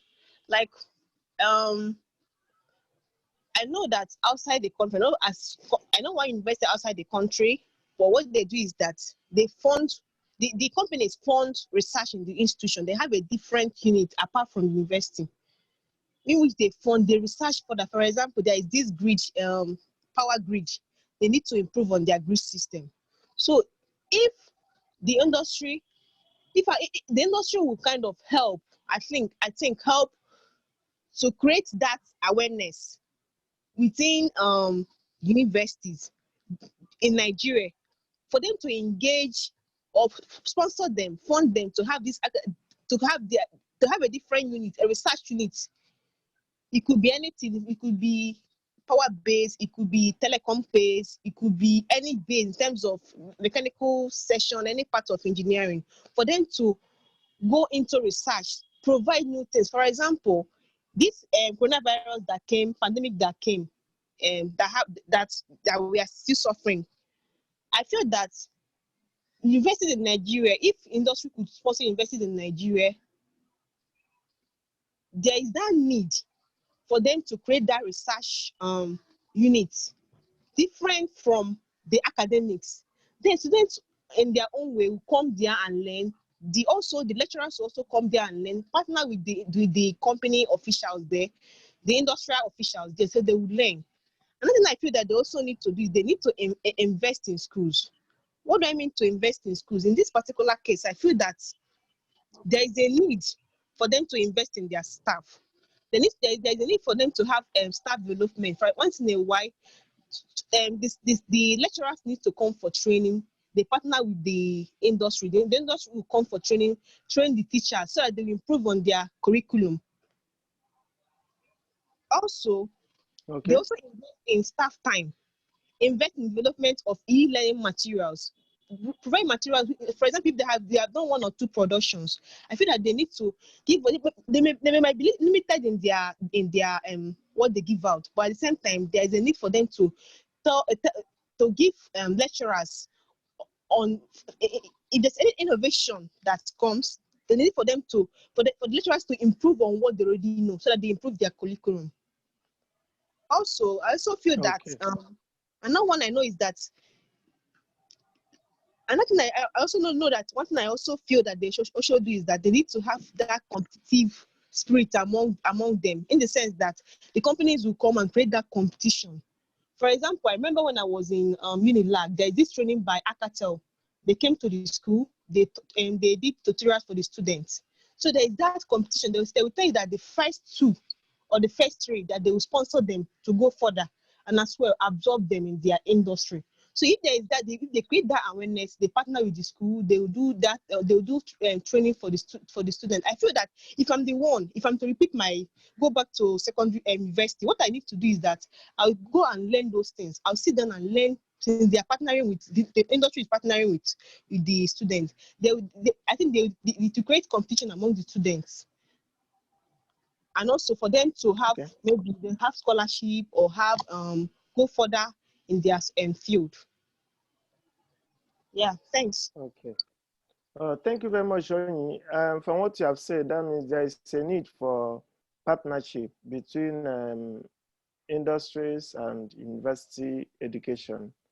Yeah, I think God will help us to work towards that. Like you said, Unilag is in Lagos. There are a lot of partnership going on with a lot of companies. We can still do the same in the East too, and in the South and in West and other places. That's very good. Thanks a lot for that.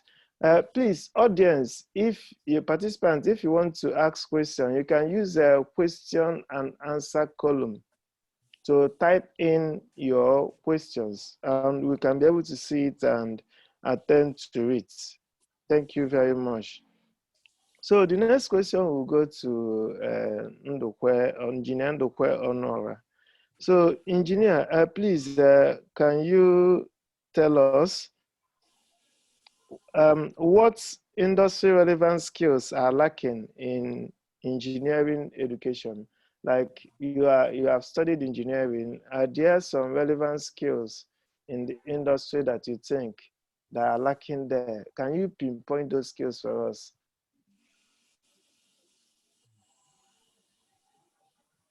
Hello? Yeah, yeah, Should yeah, I yeah. take the question again? Yeah, I think I don't know. I think I answered that earlier on, but let me just reiterate it again. Um, okay, so that was where I was explaining the concept of um, our students need to be exposed to working with different units, metric unit and SI unit, so that when they come back to the industry, they can fit in and work. So they should be exposed to different standards during their training, so that when they come to work, they're already prepared to interface with the industry properly. Um, I talked about having practical exposure to how the tools with which they are supposed to work within the industry works. Like someone that is studying electrical should have a hands-on knowledge of what a meter can do and how to use it properly, right? And there are people who have those challenges. I've seen electrical engineering graduates who can't read a meter, and they're suffering. As in, if you ask them to solder something, it's a suffering for them. So they should be given this experience to understand these things, so that when they come out, transitioning to usefulness is easy for them. I talked about creative visualization and being able to visualize a solution and work on it. And I also talked about people should be able, students should be exposed to modern techniques of working, that is CNC programming and how to operate CNC machine as well.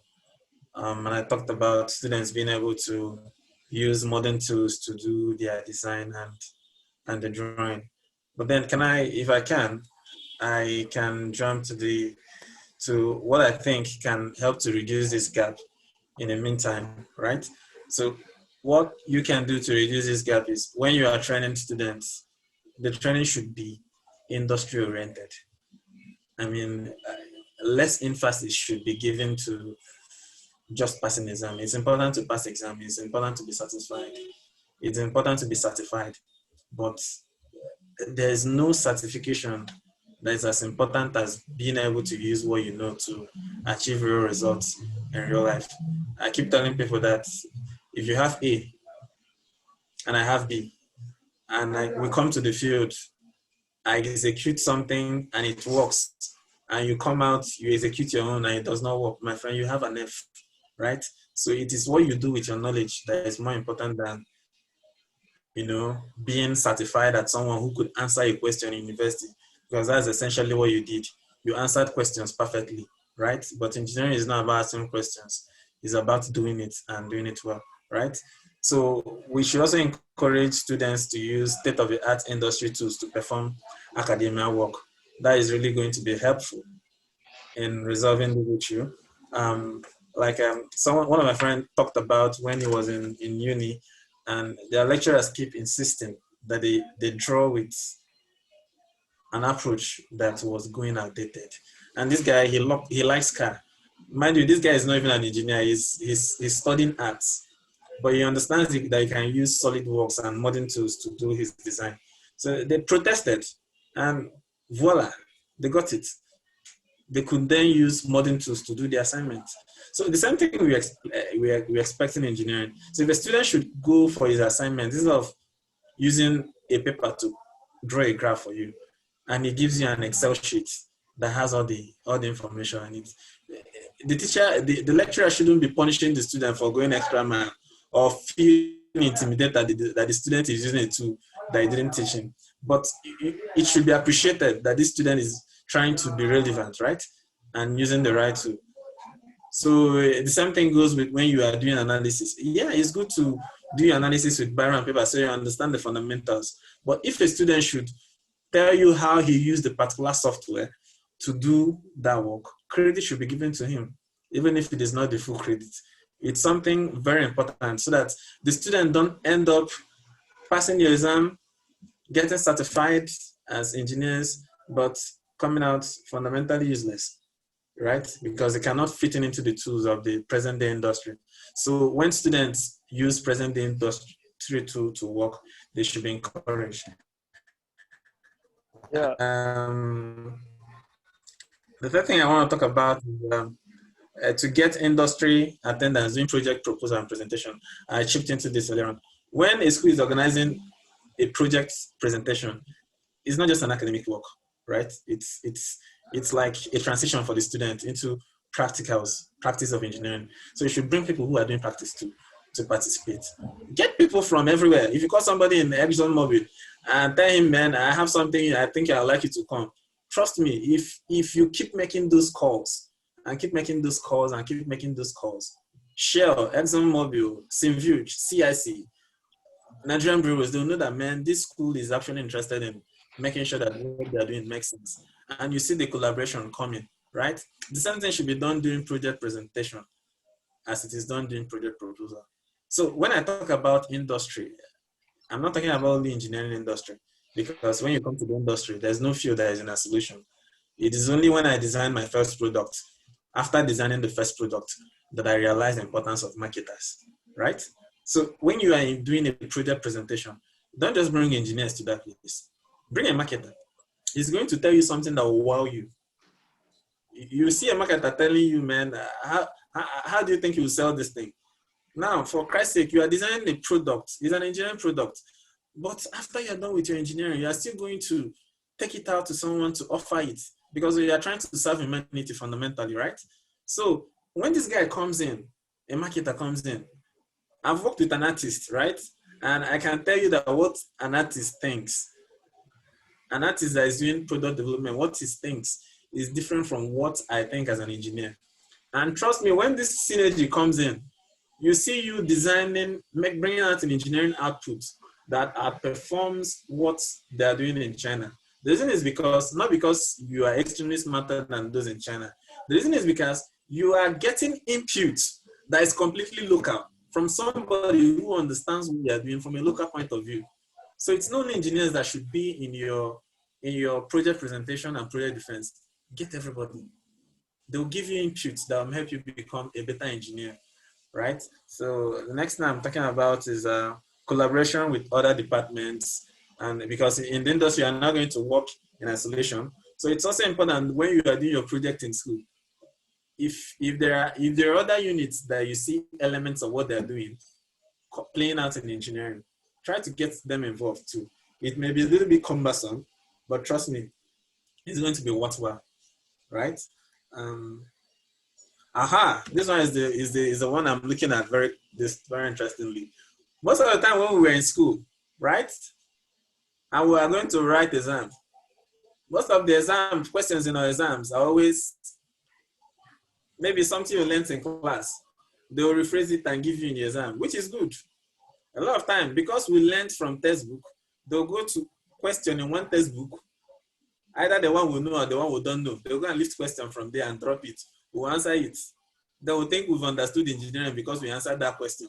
My question is, how relevant are those questions you answered in your exam to the real life outside, just around your neighborhood in the school? So it's very important that for you to go, when you are picking exams questions, you ask industry-based people, what kind of thing have people done? Right? And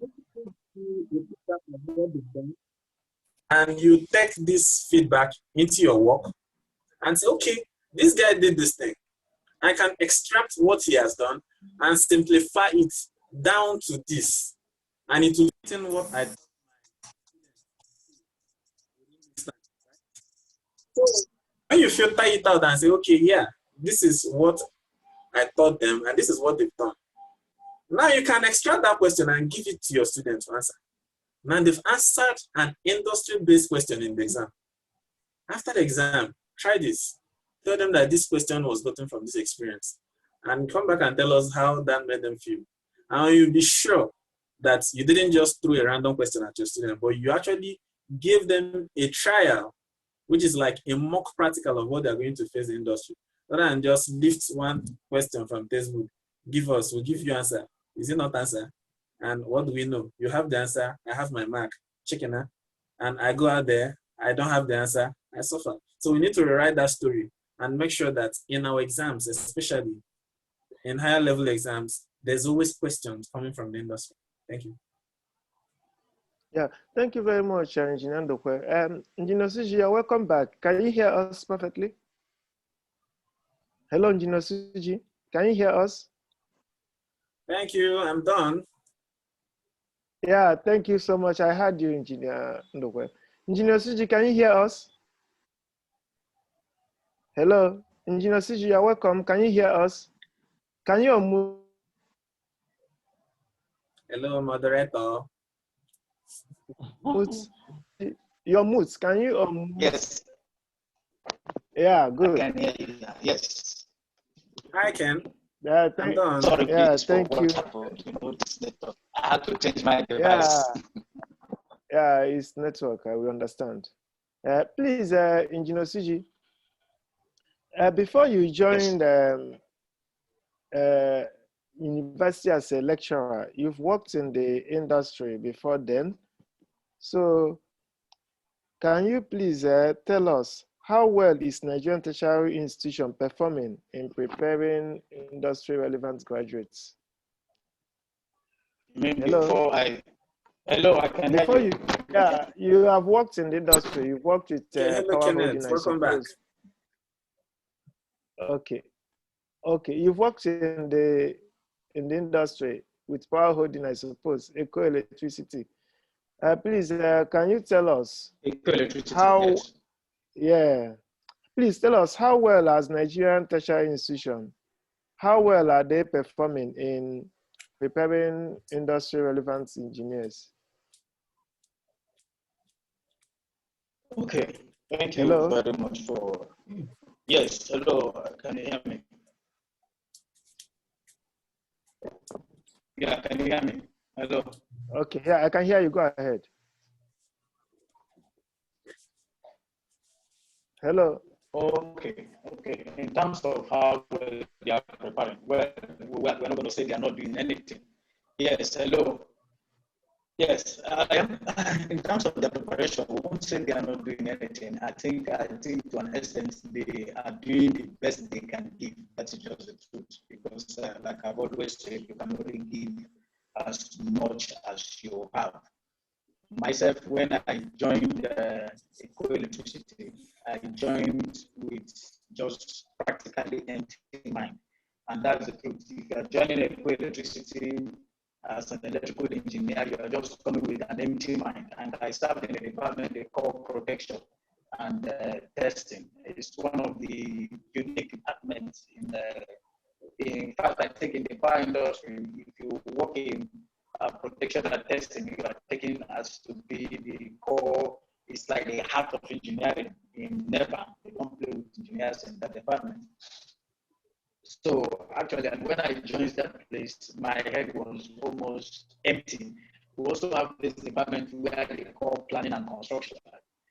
If you join that planning and construction too, your head is going to look almost empty. Because the whole thing is that you have been told about the beautiful thing from doctor side, the rest of that. But here you are, and you are looking at the application of those things, and now you are coming totally, your mind is bare. But then there is what is called conductor. At least the university was able to make you understand conductor. The university was also able to put you through and teach you put you through and teach you what is the fundamentals. You're supposed to know the basic sciences. Like this system also like a scientific engineer.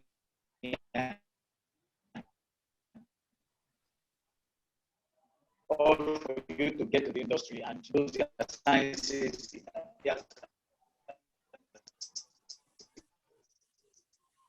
most of them are not really needed. And what they are looking at now is now application.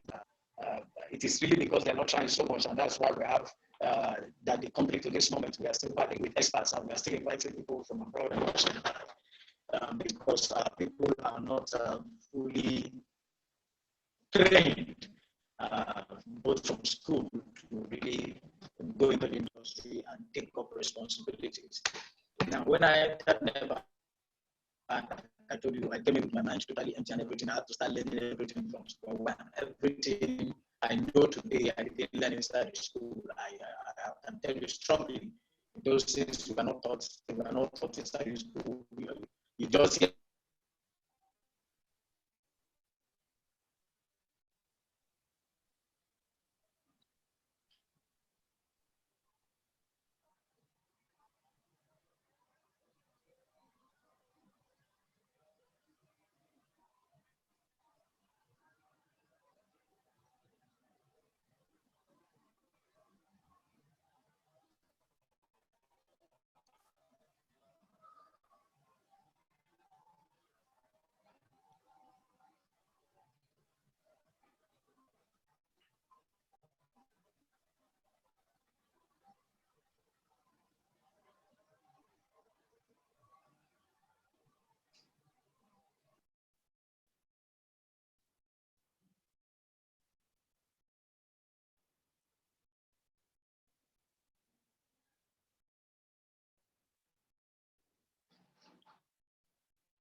Hello. I can hear you. We can hear you now. Hello, Engineer Suji. Hello. Sorry. Yeah, we can hear you. Yes, can you hear me? Sorry about that. I think, yeah, my network. So, like I'm saying, in terms of the theories, our universities, they are trying. I give it to them. They are doing very well in giving you the theories. I give it to the universities. They are doing very well. I think the only area of improvement is just in terms of the practicals. So when I got into the industry actually aided me to get the practical. The industry will not give you the theories. I can tell you that the industry will not give you the theories. The industry will give you all the practicals you need. So in terms of theories, our universities are not doing very bad. They are doing very well.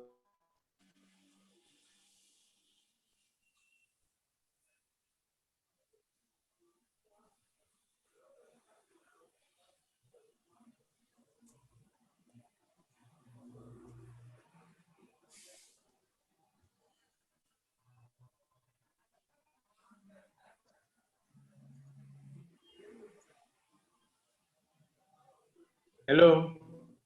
Hello. Hello. Hello. Yes. Can you get me? Engineer Suji, are Can you you still read me? there? Yes, you read me. Yeah, we can hear you. Yes, Yes. we can. Can you hear me? Yeah, we can hear you. Hello. Yes, I'm there. Hello? Can you hear me? Yes, we can hear you. Go ahead. Hello. Okay, so like I said initially, I give it to this. I give it to the school in terms of the. Yes, I give it to the schools in terms of the theories. They are doing very well, but in terms of yes, I'm on now. Yes, I'm on. Can you hear me? Yes, we can. Go ahead. Proceed. Okay, so like I said initially, I give it to the school in terms of the theories. Yes, I'm speaking.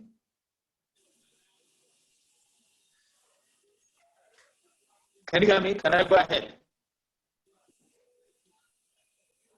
Yeah, go ahead. Hello? Hello, can I go ahead? Yeah, go ahead.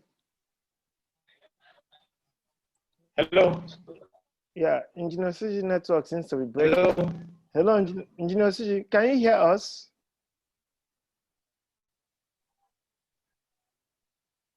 Yeah, because time is no longer on our side, we may be having final words from the speakers. Each of the speakers should give us their final words, which will last for 30 seconds each. Let's start with ladies first. Engineer Nye. Engineer Nye, are you there? Hello? Hello, Engineer Nye? Maybe we'll get back to her later. So, Engineer Ndokwe, please, can you give us your final words? We are rounding up. Okay, it's good. We'll continue this kind of discussion, and we'll keep Sorry, improving. I think the network is just the network is struggling a little. So can I go ahead? Yeah, because we are running out of time, Engineer Osuji. We are on final words now because of the bad network. Maybe after Engineer Ndokwa, you give us your final word then. Sorry about that. So, Engineer Ndokwa, can you give us your final word? Okay. Thank you. On the final Thank you. note, Thank you. what we are doing now, it's part of the process of bridging that gap, and programs like this should continue, and more of it should come up, and you should have more meets, so that as day goes by, things keep improving and we'll be where we want to be. Thank you.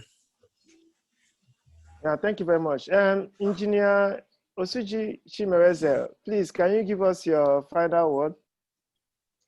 Okay, my final word. Thank you so very much for the opportunity of this program. I think the program has been an enlightening one, and is one for me is interesting in the sense that it's looking at how we can make our nation better. Because when we begin to talk about industrialization, it then means the nation is we are now beginning to get ready to walk out of the third world country, and I pray and hope that one day we'll be competing with China. So thank you very much. Thank you so very much. This is what I expect that will come out of this, that one day we would have engineers coming out from here and would have done something that will make us compete with China. Thank you so very much. Thank you, Engineer Suji. Engineer Onyi, are you there now? Yeah, sorry. Yeah. Please, can you give us a final word? We are concluding. Okay, thanks for the opportunity given to me to be in this platform. My advice is for the students, for them to go beyond what they are being taught in school, learn new skill as much as possible. For every session, let them make it an obligation to learn a new skill. Then for the school, for them to partner with the industry so that there will be more fund, and also to engage in more extracurricular activities that will help the students. Then also for the lecturers, for them to go keep going for training, seminars, conference, so that it will help them in their career prospects, to increase what they are being, so that they'll get more knowledge and also empower the students so that they will know more, not only just theory, but also practical. Because I believe that practical and theory go hand in hand, just that there is that gap. So I feel that if all these things are being done, there'll be that gap, there'll be bridging the gap. Thanks. Thank you very much. And all we are very grateful for you to attend this webinar despite your tight schedules. We are quite grateful. Please, you can continue to follow this project. You can follow on Twitter. You can follow on LinkedIn. You can follow on Facebook. You have seen the links shared by Engineer Tochukwu Clinton. Please continue to follow us. We are quite grateful for your time, and we wish you all the best. I will now invite Engineer Clinton Tochukwu to come and share the contacts and give us his final remarks. Engineer Clinton? Okay. Engineer Clinton? Good afternoon, everyone. Yes, can you hear me? Can you hear me? Yeah, we can hear you. Go ahead. Okay. Yeah, we can hear you. Go ahead. Good afternoon, everyone. And thank you. Thank you so much for joining in this program. Special thanks to the panelists, Engineer Onyinye, Engineer Kenneth Ndukwe, and Engineer Suji Chimerese, and all the people that participated. We are grateful for the time and for sharing your ideas and your thoughts. For the questions from the participants, we we thank you for those questions. I believe this has been, an interesting discussion. So thank you, everyone. Then, special thanks to the sponsors of this webinar and this program, the ACT Foundation. We are grateful for the support and international collaboration.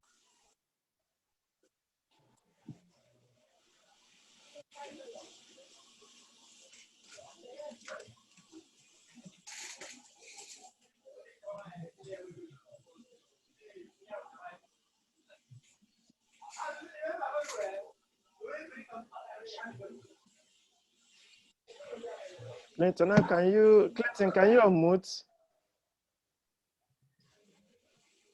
Can you unmute, Clinton?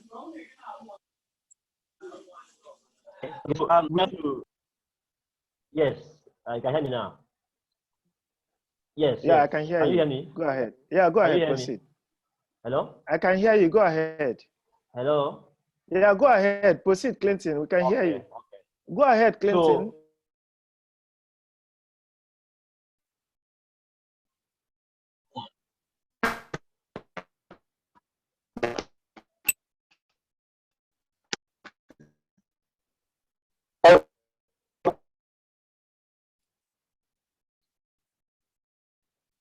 Okay. Is a series of universities and design institutions. Also, the opportunities when they become available. Can you still hear me? Go ahead. I can hear you. Okay. So this webinar is part of Engineering for Industry E4I, which is a project designed to bridge the skills gap between the industry and the academia, and to make our engineering education relevant in the industry, such that we can produce engineers who will drive industrialization in Nigeria. So thank you so much for participation, and please get in touch with us and stay connected with us. We will share further information with time. Please join, follow us on Twitter, on Facebook, on Instagram, on LinkedIn, and we'll be sharing more information as the program continues. But by the grace of God, we started this project, and the goal is to transform engineering education in Nigeria. And by the grace of God, with all the partners and all the people supporting, we will achieve that goal. And we'll create a Nigeria where we have engineers who build products for Nigeria to solve our problems and to help to develop the world. Thank you, and God bless you. So, you may close the. Thank you very much, Engineer Clinton. That brings this program to an end. This webinar has come to an end. We thank everyone. God bless you all for participating. And you have a lovely day. Bye. Bye-bye. Bye.